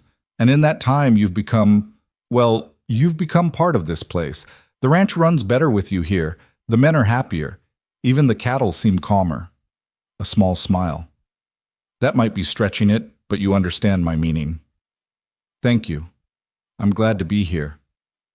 I know you and Daniel have been... That is, I'm not blind. I see how things are between you." Eliza felt her face heat. "We haven't done anything improper. I'm not suggesting you have. Daniel's a good man, honorable, and you're a good woman. What I'm trying to say, and doing it poorly, is that I'd like to make you an offer." He pulled a paper from his pocket, unfolded it carefully. "I own some land east of here, about 40 acres along the ridge. Good water, decent grazing, close enough to town but far enough for privacy. I bought it years ago thinking I might expand, but I'm getting older, and I've got enough to manage with what I have." "Mr. Boone, I don't understand. I'd like to sell it to Daniel, at a price he can actually afford. And I'm telling you because I figure if he's going to buy land, he ought to know if there's a future that includes someone else. Someone who might want a say in where they settle." Eliza stared at him. "You think Daniel wants to propose?" "I think Daniel's been wanting to propose for months, but he's too damn noble to push you before you're ready. So I'm giving you a heads up. If you don't want this, if you're not ready, you tell me now and I'll drop the whole thing." "But if you do want it..." He trailed off meaningfully. "What made you think of this?" Walter's expression softened. "I had a wife once, long time ago. Mary. She died in childbirth, her and the baby both. I never remarried, never saw the point, but I remember what it felt like, having someone to build a life with. And when I see you two together, I see what Mary and I had. Seems a shame to let that slip away because of pride or timing or money." Eliza's eyes stung. "That's very kind of you." "It's selfish, actually. Good hands are hard to find. If Daniel starts his own place, I'll lose him eventually. But if he's close by, maybe we can still work together, and I'll know he's happy." Walter cleared his throat gruffly. "So, what do you say?" "I say yes. Yes to all of it. I want a future with Daniel. I want to build something with him. And if he asks, I'll say yes to that too." Walter nodded, clearly relieved. "Good. That's good. I'll talk to him tomorrow." "Mr. Boone, why are you doing this? Really?" He was quiet for a long moment. "Because you remind me of Mary. She had that same steel underneath, that same determination to make her own way. And because sometimes, when you've lost something precious, the next best thing is helping someone else find it." After he left, Eliza stood in the kitchen, hands pressed to her mouth, trying not to cry. Everything was coming together. Everything was falling into place. She almost couldn't believe it. The next evening, Daniel asked her to walk with him after dinner. Nothing unusual, but there was something in his manner that suggested this wasn't an ordinary walk. They climbed the hill behind the barn, up to where the view opened onto the whole valley. The sun was setting, painting everything in shades of gold and amber. "Walter talked to me today," Daniel said as they stood looking out over the land. "Did he?" "About some property he's willing to sell. 40 acres. Good land. A place where someone could build a life." "That sounds wonderful." "It does. But I've been thinking about it all day, and I realized something." He turned to face her. "I don't want to build a life alone. I don't want land or a house or any of it if you're not part of it." Eliza's heart was pounding. "Daniel, let me finish, please. I've been trying to figure out how to say this for months." He took her hands in his. "Eliza Hart, you are the bravest, strongest, most remarkable woman I've ever known. You walked through hell to get here, and you came out the other side still kind, still hopeful, still you, and I love you. I love you so much it scares me sometimes. So I'm asking, if you're ready, if you want this too, will you marry me? Will you build that life with me?" She was crying now, but they were good tears, happy tears. "Yes, yes, of course, yes. I love you, Daniel. I want to build everything with you." He pulled her into his arms, holding her tight. When they finally pulled apart enough to look at each other, both of them were grinning like fools. "I don't have a ring yet," he said. "I wanted to ask first, make sure—" "I don't need a ring, I just need you. You'll get both. The ring and me. Everything I have is yours." They kissed as the sun set behind the mountains, painting their future in gold. The announcement at breakfast the next morning was met with cheers, backslapping, and Tommy demanding to know if he got to be best man since he'd called it first. Walter raised his coffee cup in a quiet toast. "To Daniel and Eliza, may you build something that lasts." "To Daniel and Eliza," the hands echoed. Plans began immediately. They'd marry in early October before the worst of winter, but after harvest. Walter offered the ranch for the ceremony. Emma Hayes volunteered to make the cake. The whole town would be invited. But first there was land to prepare and a house to build. Daniel and Eliza rode out to the 40 acres the following weekend. It was beautiful country, just as Walter had said.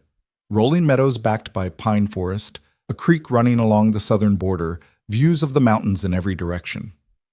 "There," Eliza said, pointing to a small rise. "That's where the house should go." "You're sure?" "Positive. Morning sun, afternoon shade, protected from the north wind, perfect." Daniel grinned. "Yes, ma'am, the lady has spoken."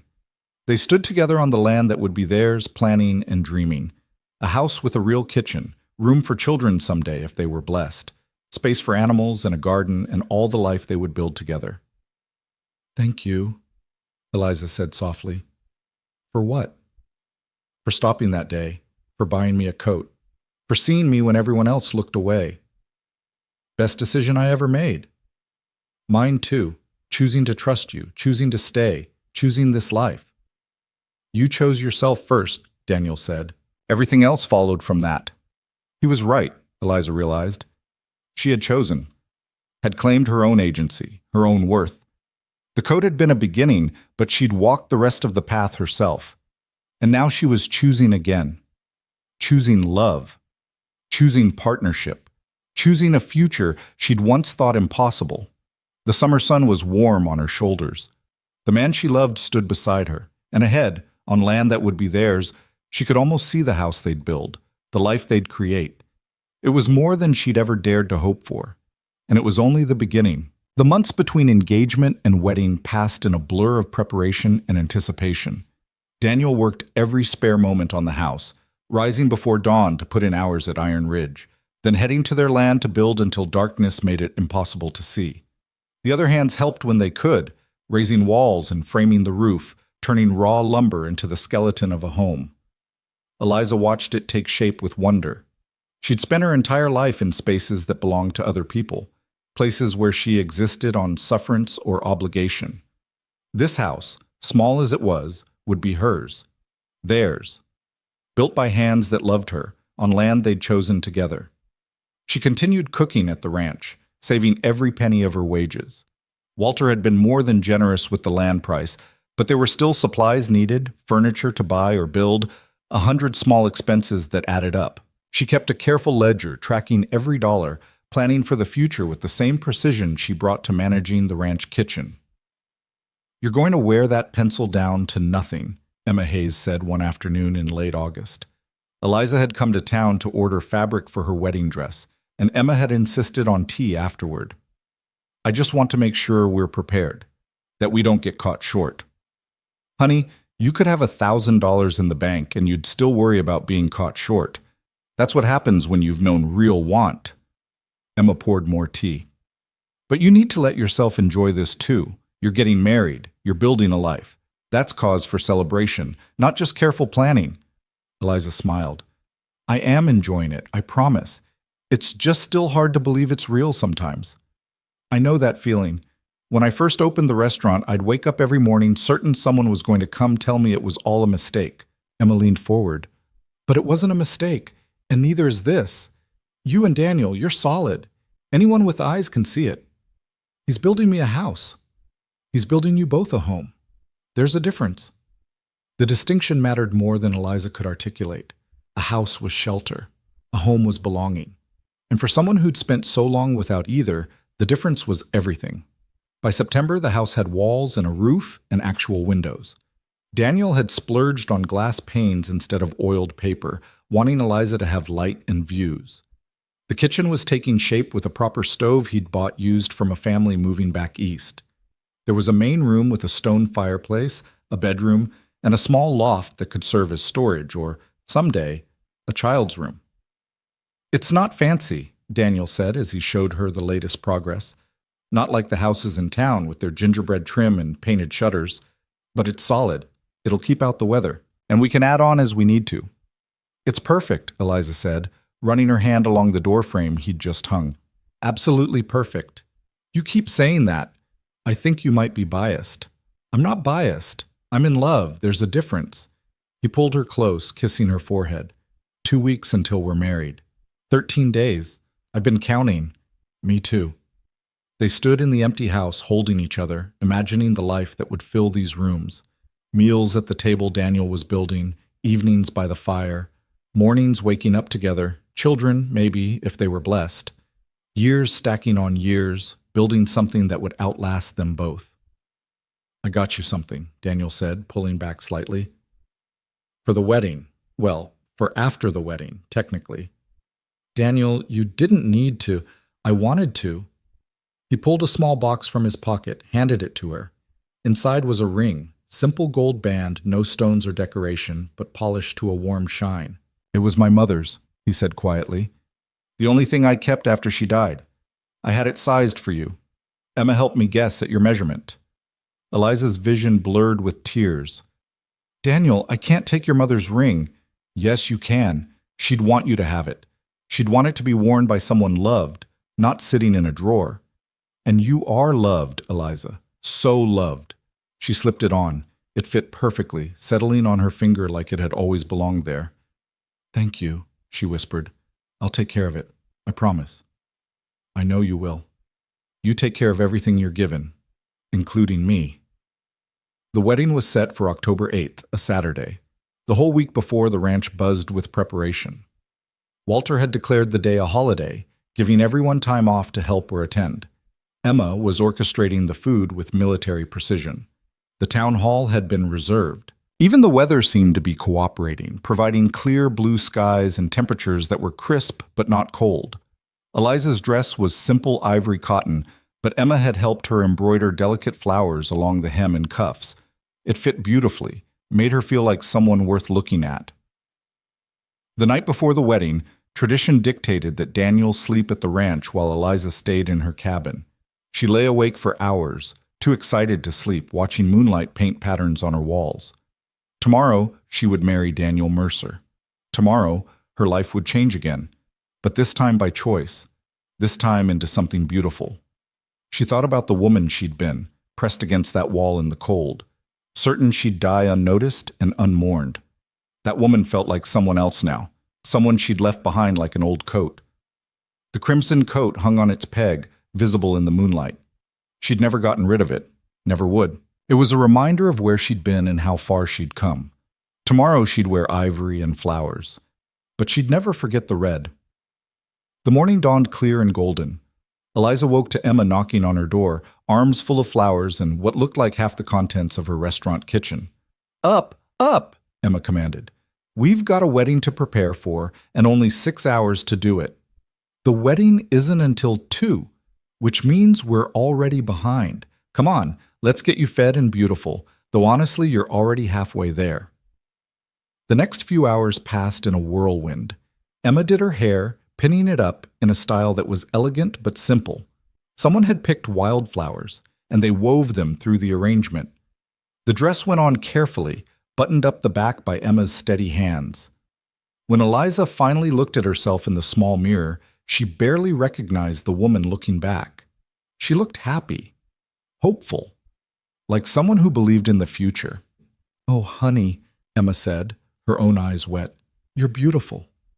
It's just the dress. It's not the dress. It's you. You're glowing." There was a knock at the door. Walter's gruff voice came through. "Miss Eliza, you about ready? We've got a bridegroom at the town hall who's about to wear a hole in the floor with his pacing." Emma opened the door. Walter stood there in his best suit, looking uncomfortable but sincere. When he saw Eliza, his expression softened. "Well now, don't you clean up nice?" "Thank you, Mr. Boone, for everything. For the job, the protection, the land, for giving us a chance. You earned every bit of it, both of you." He offered his arm. "Now, if you're ready, I'd be honored to walk you down the aisle. Your father can't be here to do it, but I'd like to stand in if you'll have me." Eliza felt tears threaten. "I'd like that very much." The ride to town was surreal. Emma drove the wagon while Walter sat in back with Eliza, making sure her dress didn't get dusty. They didn't talk much, but the silence was comfortable. Cedar Ridge's town hall had been transformed. Someone had strung up garlands of evergreen and late-blooming flowers. Chairs were arranged in neat rows.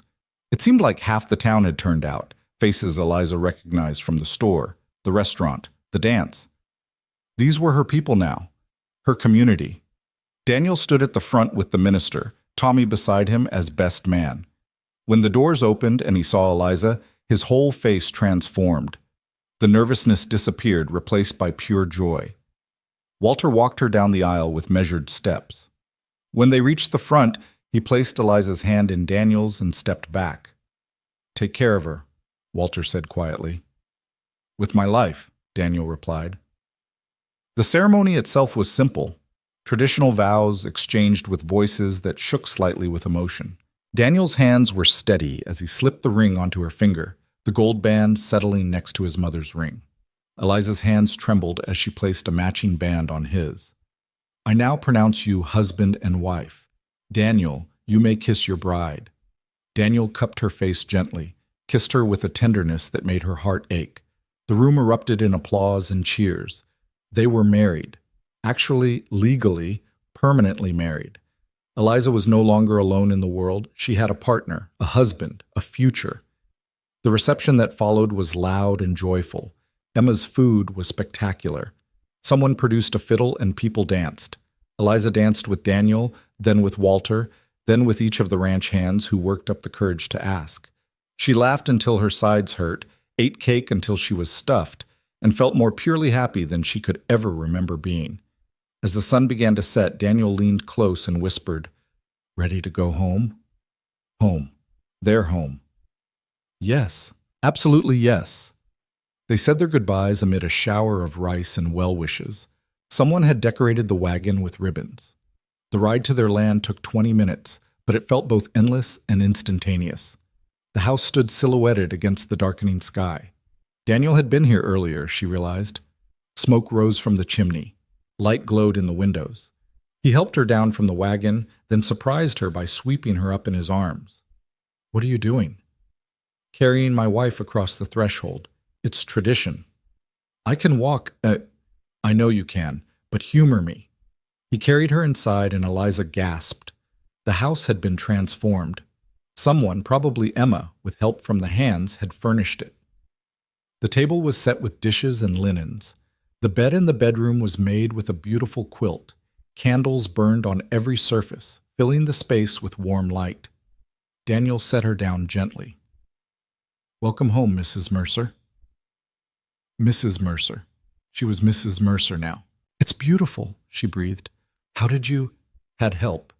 Everyone wanted to contribute something. Emma brought the dishes. Walter donated that quilt, said it was his wife's, and he wanted it to go to someone who'd use it. The hands built the furniture. Eliza walked through the rooms slowly, taking it all in. Everything carefully chosen or made, all of it for them. Evidence of community, of belonging, of people who cared. She turned to find Daniel watching her, his expression vulnerable. "Is it okay?" "I know it's not much. It's everything," she said firmly. "It's home, our home, and it's perfect." That night, they sat by the fire, still in their wedding clothes, talking quietly about the future, about crops they might plant and animals they might raise, about improvements to the house and the land, about dreams that felt possible now. "I want to help people," Eliza said, "the way I was helped. Women who need work or a safe place. I want to be someone they can come to." "We can do that. We've got room, we've got resources, and you've got the biggest heart of anyone I know. And I want to finish my education, maybe even teach someday." "Then you will. Whatever you want to do, Eliza, we'll make it happen." "What do you want?" Daniel thought about it. "This, you. A life built on honest work and love.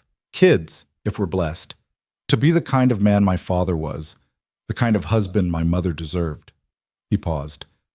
"To never take for granted what a gift this is, what you are." She kissed him then, soft and sweet. "I love you, Daniel Mercer." "I love you too. More than I knew it was possible to love someone." The fire burned low, the candles guttered out one by one, and Eliza Hart Mercer fell asleep in her husband's arms, in her own bed, in her own house, for the first time in her life, completely and utterly safe. Winter came early that year, but Eliza and Daniel were prepared. Their home was snug and warm. Their pantry was stocked. Daniel had work lined up with Walter and 2 other nearby ranches, enough to keep them comfortable through the cold months. Eliza discovered she was pregnant in January. She'd suspected for a few weeks, but when Dr. Carson confirmed it, the reality hit her with overwhelming force. She was going to be a mother. She and Daniel were going to have a child. She walked home from town in a daze, one hand pressed to her still flat stomach. By the time she reached the house, tears were streaming down her face. Daniel found her sitting at the kitchen table crying. "Eliza, what's wrong? What happened?" "Nothing's wrong. Everything's right. I'm pregnant. We're going to have a baby." His face went through several expressions in rapid succession. Shock, joy, terror, wonder.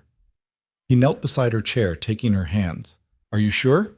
Dr. Carson is sure?" "He's sure. Due in late summer, he thinks. August or early September." "A baby." Daniel's voice was hushed. "We're having a baby. Are you happy?" "Happy? Eliza, I'm terrified and thrilled, and I don't know what we're doing, but yes, I'm happy. So happy I can't even find words for it." They held each other, both crying now, overwhelmed by the magnitude of it. A child, a whole new person who would be theirs to raise and love and teach. "What if I'm not good at it?" Eliza asked. "I never had a mother to learn from, not really. What if I don't know how?" "Then we'll figure it out together.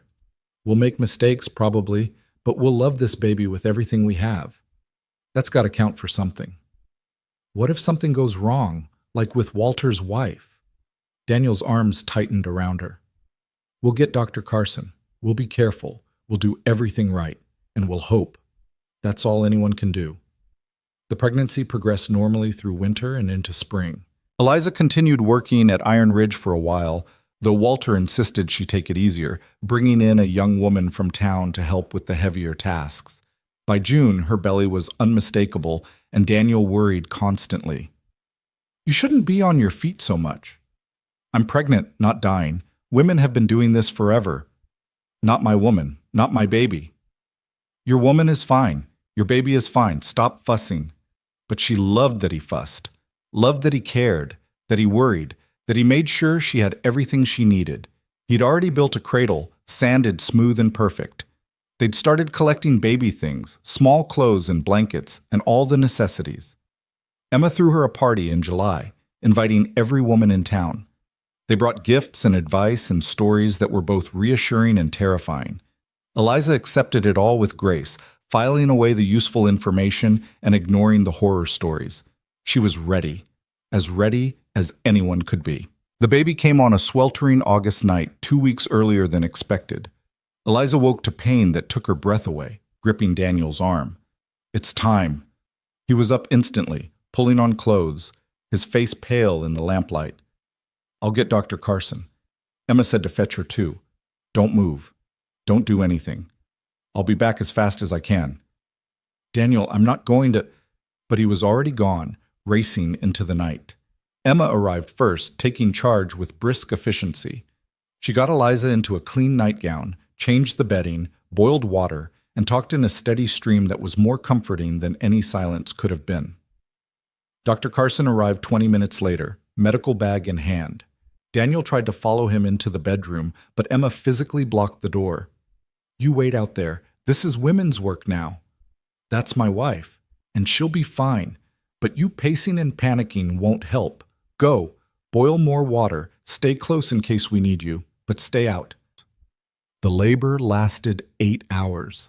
8 hours of pain that Eliza had never imagined, that no amount of stories had prepared her for. She screamed and swore and gripped Emma's hands hard enough to bruise. But Emma stayed with her, coaching her through it, wiping her face with cool cloths, telling her she was doing great. She was strong, just a little more. And finally, a thin wail filled the room. It's a boy, Dr. Carson announced, holding up a tiny, red-faced, furious infant. A healthy boy. Eliza collapsed back against the pillows, exhausted and euphoric. Emma cleaned the baby quickly, wrapped him in a soft blanket, and placed him in Eliza's arms. He was perfect. 10 fingers, 10 toes, a shock of dark hair. His eyes were squinted shut, his face scrunched in indignation at being born. But he was breathing, moving, alive. Hello, Eliza whispered. Hello, little one. I'm your mama. The door burst open. Daniel stood there, wild-eyed, looking like he'd aged 10 years and 8 hours. Is she... are they... They're fine, Emma said, smiling. Come meet your son. Daniel crossed the room in 3 strides. When he saw Eliza holding the baby, his face crumpled. Eliza, you're okay? I'm okay. We're okay. Look at him, Daniel. Look at what we made. Daniel touched the baby's tiny hand with one calloused finger. The infant's fingers curled around it reflexively, and Daniel made a sound somewhere between a laugh and a sob. He's so small. He's perfect, Eliza corrected. Absolutely perfect. What do we name him? They'd discussed this, had a list of possibilities, but looking at her son, only one name felt right. Caleb, she said. Caleb Daniel Mercer. After my father, Daniel said softly. Are you sure? I'm sure. Your father was a good man. You've told me that. And this little one deserves to carry that forward. Doctor. Carson finished his work, declared both mother and baby healthy, and left them with instructions for care. Emma stayed a bit longer, making sure Eliza was comfortable, that she knew how to nurse, that everything was as it should be. When everyone finally left, it was just the 3 of them. Daniel sat on the edge of the bed, one arm around Eliza, the other supporting Caleb. I can't believe he's real, Daniel said. I can't believe we have a son. We do. We really do. Caleb yawned, a tiny, perfect yawn. Then he settled against Eliza's chest and fell asleep, trusting and content. Thank you, Daniel said. For what? For him, for this, for being brave enough to bring him into the world. I didn't feel brave. I felt terrified. Bravery and terror aren't mutually exclusive. You were both. They sat in the quiet, watching their son sleep. Outside, the summer night was full of cricket song and the rustle of wind through the pines.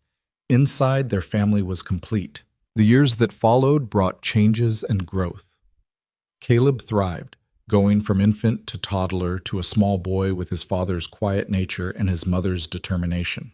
2 years after Caleb, a daughter arrived, Clara, with dark curls and a laugh that could light up a room. 3 years after that, another daughter, Sarah, who was shy and gentle and loved books almost as much as breathing. The house expanded to accommodate them, rooms added as needed. The land prospered under Daniel's careful management. They raised cattle and horses, sold both at good prices. Eliza's garden produced vegetables enough to feed them and sell to town. They weren't rich, but they were comfortable. True to her word, Eliza helped other women who found themselves in situations like hers.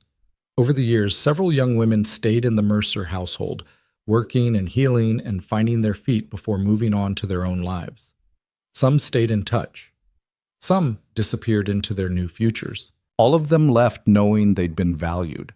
Eliza also finished her education, studying with books borrowed from Walter and the town librarian. When Clara was 5, Eliza began teaching a small school in their home, taking on children from nearby ranches who couldn't make it to town daily. It grew until the community built a proper schoolhouse, and Eliza became Cedar Ridge's first official teacher. Daniel watched it all with quiet pride, supporting every dream, every ambition. He never once suggested Eliza should limit herself to home and children. Instead, he helped with the kids when she had lesson planning to do. He encouraged her learning, her teaching, her helping. They were partners. Equal. True. Walter Boone passed away when Caleb was 8, leaving a portion of Iron Ridge to Daniel in his will. The main ranch went to a nephew from back east, but the land connecting to the Mercer's property became theirs. They merged the operations, expanding their holdings and their prosperity. On their 10th anniversary, Daniel and Eliza stood on the porch of their home, watching the sunset paint the mountains gold and purple. The children were inside, supposedly doing homework, but probably causing chaos. The sounds of their laughter drifted through the open windows. "You ever think about that day?" Daniel asked. "The one where I saw you outside Morrison's?" "All the time." "Me too.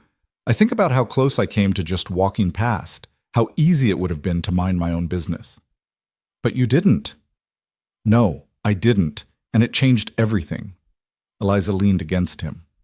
"That coat is still in our closet, you know, the crimson one." "I know. I've seen it. I can't get rid of it. It feels wrong somehow." "Then don't. Keep it. Let it be a reminder." "Of what?" "That sometimes the smallest acts of kindness ripple outward in ways we can't predict. That stopping to help someone might change both your lives. That love is worth fighting for." He kissed her temple. "That you are worth everything I did, and more." Inside, something crashed, followed by Clara's indignant shriek and Caleb's attempt at innocent denial. Daniel sighed. We should probably, Eliza corrected with a smile. They went inside together, partners in parenting as in everything else, ready to mediate whatever disaster the children had created. The house was full of noise and life and love. The land stretched out around them, productive and beautiful. And two people who'd started with nothing but a coat and hope had built something that would last. Something that mattered. Something that proved, beyond any doubt, that kindness could change the world. The years accumulated like layers of sediment, each one adding depth and richness to the foundation Daniel and Eliza had built. Their children grew strong and capable, each carrying forward the values their parents had lived by. Caleb developed his father's quiet strength and his mother's fierce sense of justice. Clara inherited Daniel's steady hands and Eliza's quick mind. Sarah, the youngest, had her mother's love of learning and her father's gentle heart. By the time Caleb turned 16, he was already working the ranch alongside Daniel, learning not just the mechanics of cattle and land management, but the deeper lessons about integrity and hard work. Clara, at 14, helped her mother at the school 3 days a week while pursuing her own passion for medicine, riding to town twice a month to apprentice with Dr. Carson. Sarah, 12, had her nose perpetually in a book, already writing stories that showed a wisdom beyond her years. The ranch had grown into one of the most respected operations in the territory. The Mercer name meant something now, stood for quality and fairness, and the kind of business dealings where a handshake was as binding as any contract. Daniel had built that reputation board by board, decision by decision, never cutting corners or taking advantage. And Eliza, the woman who'd once thought herself worthless, had become a pillar of the community. Her school had educated 2 generations of children. Her home had sheltered more than 20 women over the years, each one leaving stronger than they'd arrived. When people in Cedar Ridge faced hardship, they came to Eliza Mercer, knowing they'd find help without judgment. On a crisp October morning, 23 years after that first frozen December day, Eliza stood in front of her school preparing for the day's lessons. She was 45 now, with silver threading through her dark hair and lines at the corners of her eyes from years of laughter. She'd never been beautiful in the conventional sense, but there was something luminous about her that age had only enhanced. The door opened and Emma Hayes entered, moving slower than she once had, but still sharp as ever. "Morning, Eliza. Thought I'd bring you some of those apple tarts you like." "Emma, you don't need to keep bringing me food. I can feed myself." "I know you can, but I enjoy it. Humor an old woman." Emma set the basket on Eliza's desk. "Besides, I wanted to talk to you about something." "What's that?" Emma pulled out a chair, settling into it with a slight groan. "I'm thinking of selling the restaurant. I'm 72 years old and my knees aren't what they used to be. Standing over that stove all day is getting harder." Eliza felt a pang. Emma's kitchen had been a constant in Cedar Ridge for as long as anyone could remember. "Oh, Emma, that's the end of an era. Everything ends eventually. The question is, do you know anyone who might be interested? Someone who'd keep it going right, not just turn it into some quick money scheme." Before Eliza could answer, the schoolhouse door burst open again. This time it was Clara, breathless and urgent. "Mama, you need to come. There's been an accident. Tommy Chen was working on the Miller Ranch and a horse kicked him. They brought him to our place because it's closer than town. Dr. Carson is on his way, but Papa thought you'd want to know." Eliza was already gathering her things. "Emma, can you watch the children? I'll send Sarah back to help." "Go. I've got them." Eliza hurried home with Clara, her mind racing. Tommy Chen, who'd been one of the first hands to welcome her all those years ago, who'd called her and Daniel lovebirds and cheered at their wedding, who'd become not just an employee, but a friend. When they reached the house, they found Tommy laid out on the kitchen table, his face gray with pain. Daniel was there, along with Caleb and 2 of their current ranch hands. Tommy's leg was clearly broken, bent at an unnatural angle. "Tommy," Eliza said, moving to his side. "You're going to be fine. Dr. Carson is coming." "Hurts like hell," Tommy managed through gritted teeth. "Sorry for the language, Miss Eliza." "I've heard worse, and I think we're past formalities at this point." She took his hand. "Just breathe. Focus on breathing." Dr. Carson arrived within the hour, now in his 70s, but still the best medical man in 3 counties. He examined Tommy's leg with practiced efficiency. "Clean break. Could be worse. We'll set it, splint it, and he'll be off his feet for 8 to 10 weeks. He looked at Tommy. "You got somewhere to stay while you heal? Can't be working? Can't be riding?" Tommy's face fell. "I've got a room at the boarding house in town, but I can't afford to keep it if I'm not working." "Stay here," Daniel said immediately. "I can't impose." "You're not imposing. We've got room. Eliza and the girls can make sure you eat right and don't try to do anything stupid before that leg heals." "Daniel's right," Eliza added. "You're staying. That's final." Dr. Carson set the leg with Caleb's help, Tommy biting down on a leather strap to keep from screaming. By the time it was done, he was pale and sweating, but the bone was aligned and splinted. They moved him to the guest room that had housed so many over the years. Clara, with her medical training, took charge of his immediate care, checking his temperature and making sure he had water and pain medicine. That evening, after Tommy was settled and sleeping, Daniel and Eliza sat on their porch watching the sunset. It had become their ritual over the years, this quiet time together at day's end. "You know," Daniel said, "we're not young anymore." "Speak for yourself." "I'm in my prime." He smiled. "You know what I mean. We've built something good here, but we should start thinking about the future, about what happens next. Caleb will take over the ranch eventually. We both know that. He will. He's ready, or he will be in a few years. But what about us? What do we want once we're not running everything ourselves?" Eliza thought about it. "I want to keep teaching, but maybe not full-time. Maybe just a few students, or private tutoring.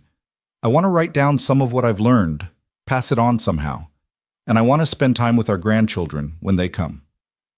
You think Caleb and Margaret will make us wait long? Caleb had married Margaret Foster 6 months earlier, a smart young woman from a neighboring ranch.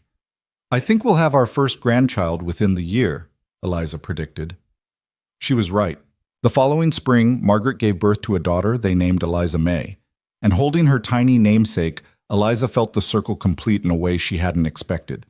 This child, born into love and security, would never know the fear and want that had defined Eliza's early years. That was the gift, she realized. That was what all the work had been for. The years continued their relentless march. Tommy healed and eventually opened a small horse training operation with money he'd saved and a loan from the Mercers that he insisted on repaying with interest.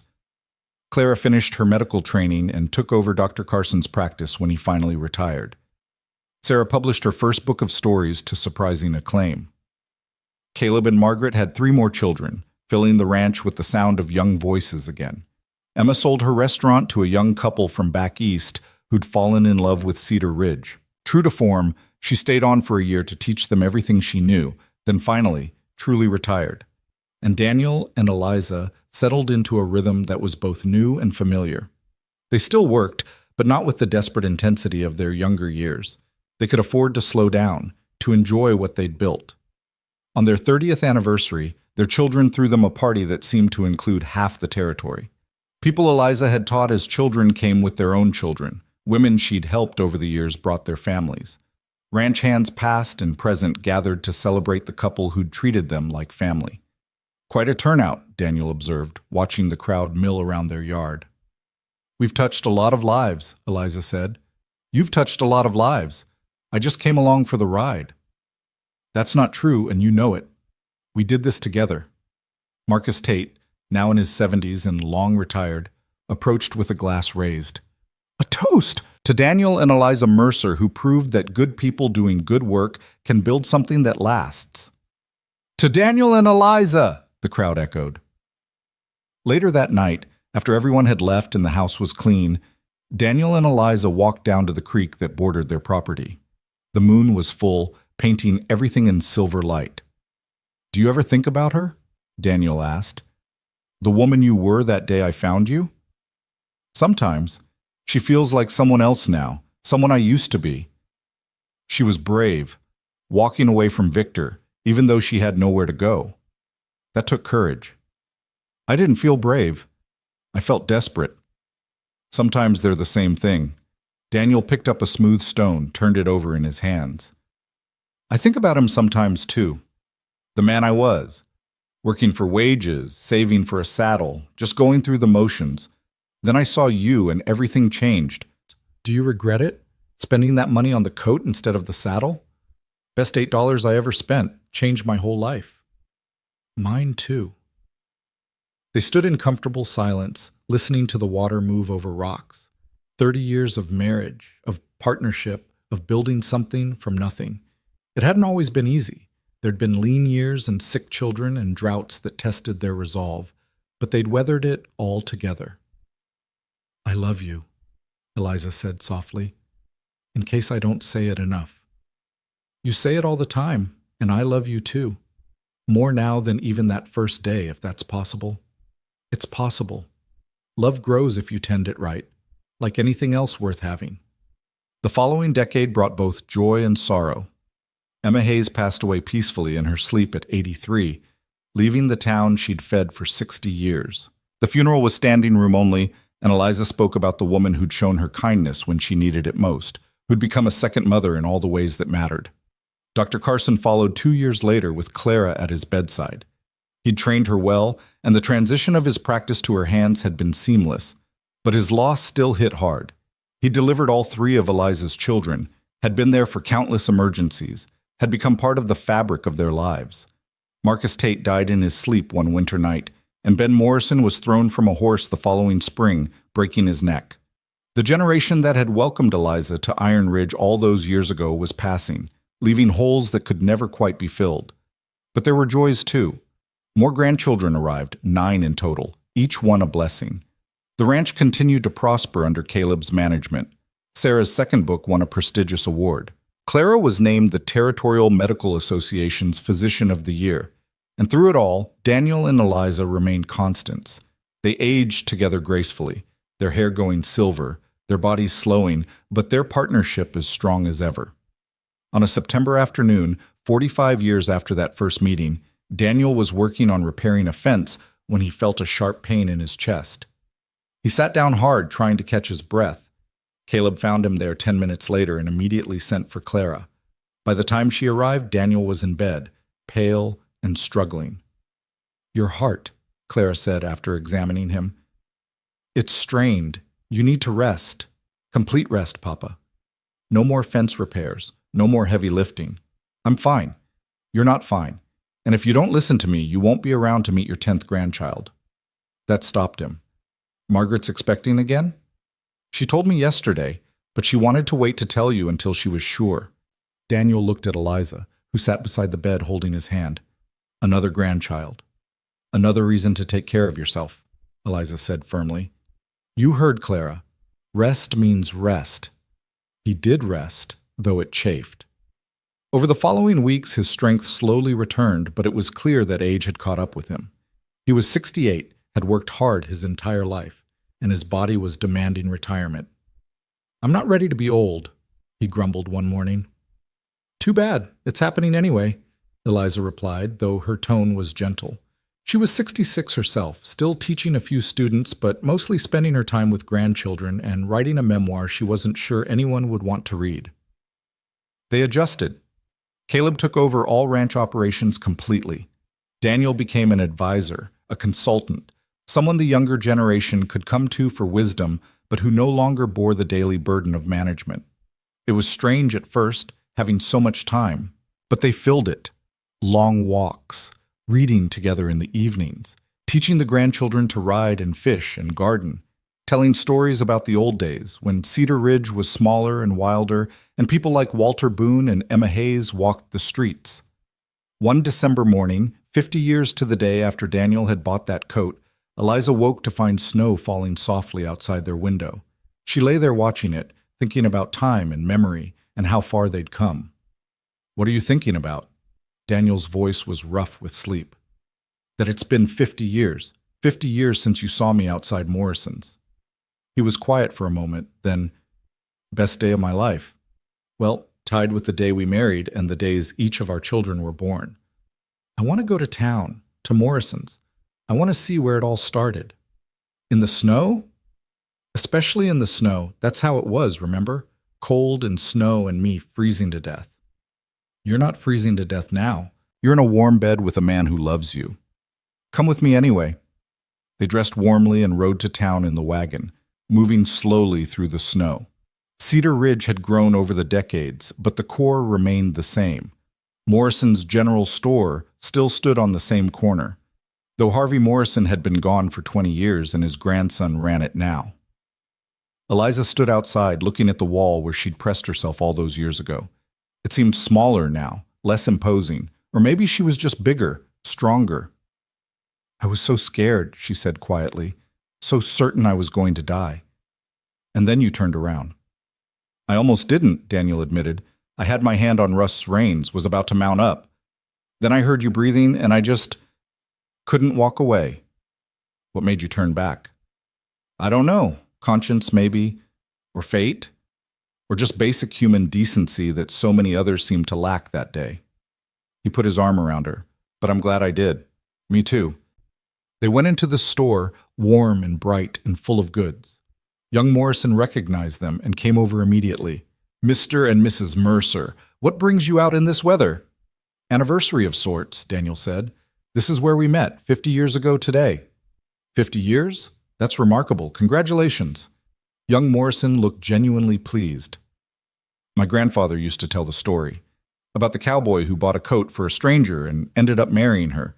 He said it was the most romantic thing he ever witnessed." "He sold me that coat," Daniel confirmed. $8, deep red wool." "You still have it?" young Morrison asked Eliza. "We do, carefully preserved. It's become something of a family heirloom."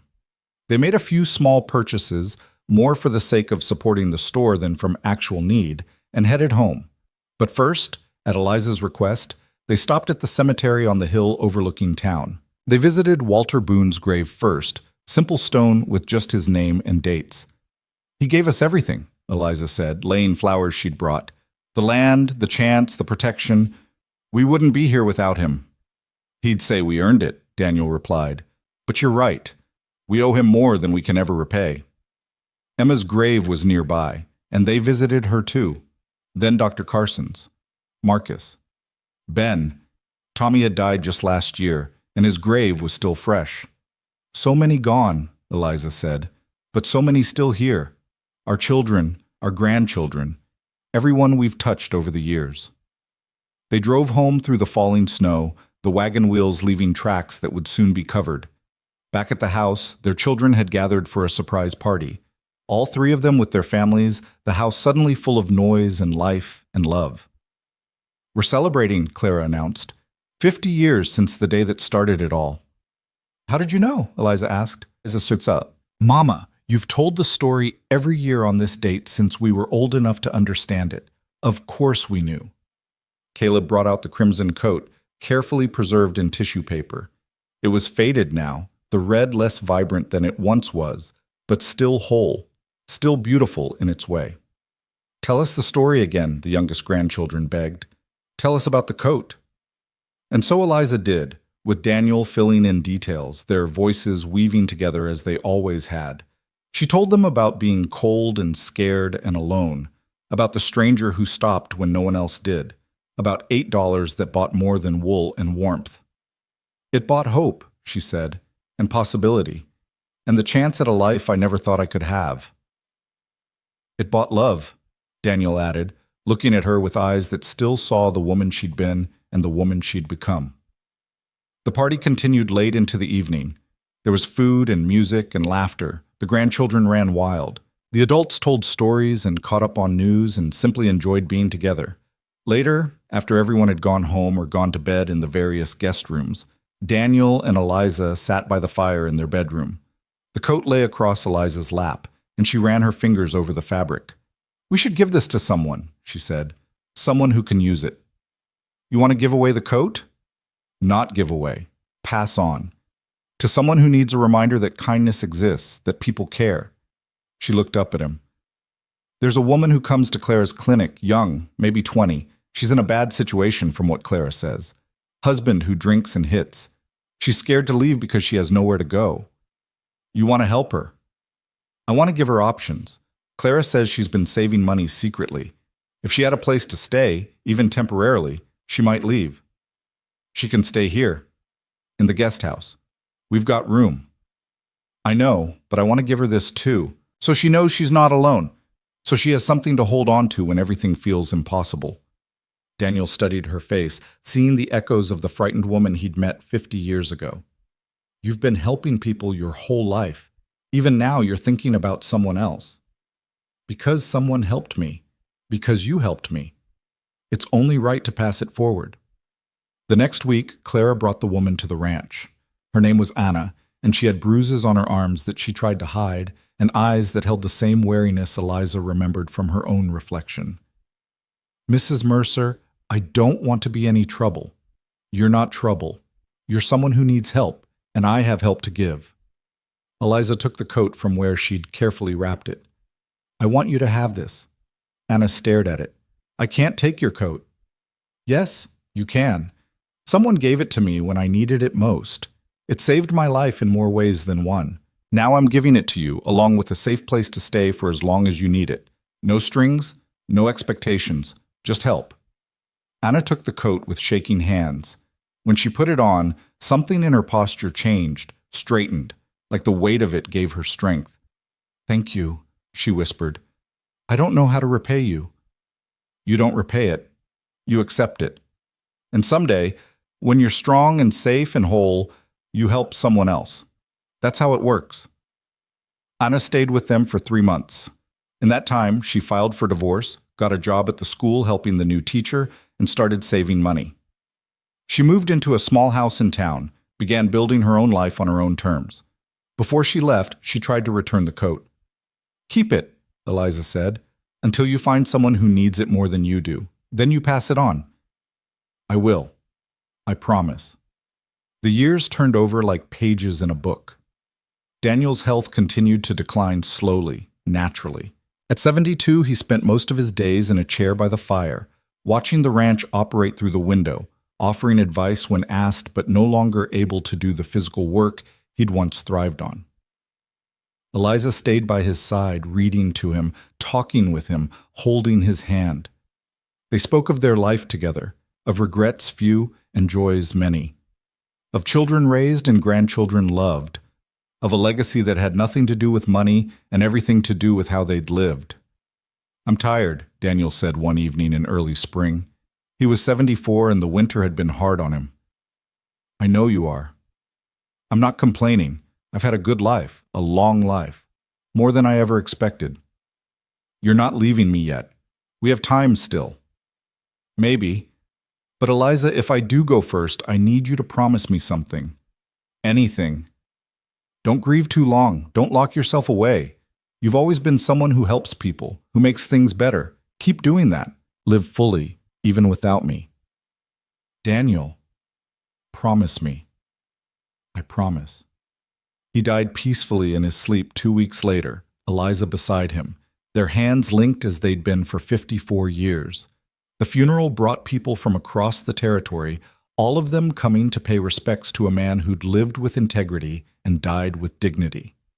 Eliza stood strong throughout it, accepting condolences, comforting her children, being the rock everyone needed. But at night, alone in their bed, she wept for the man who'd saved her life, for the partner who'd walked beside her through 5 decades, for the love that had defined her existence. She kept her promise to him, though. She didn't lock herself away. She continued teaching occasionally. She finished her memoir and published it, dedicating it to Daniel and Walter and Emma and all the people who'd shown her kindness. She played with her great-grandchildren, 15 of them now, each one carrying forward the legacy in their own way. And she kept track of the coat. Anna had passed it to another woman, who'd passed it to another. It was traveling through the territory now, a symbol of hope and help, acquiring new stories with each person who wore it.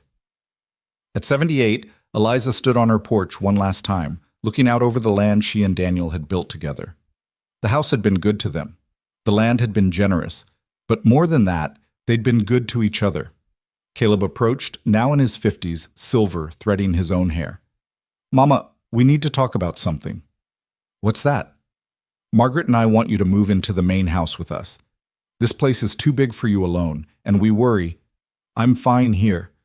This is where your father and I built our life, where we raised you children. I'm not ready to leave it. Mama, I'll compromise. If it gets to be too much, I'll move, but for now, I want to stay. He sighed, but nodded. He knew better than to argue when she used that tone. Eliza lived another 7 years, active and engaged until the very end. At 85, she simply went to sleep one night and didn't wake up.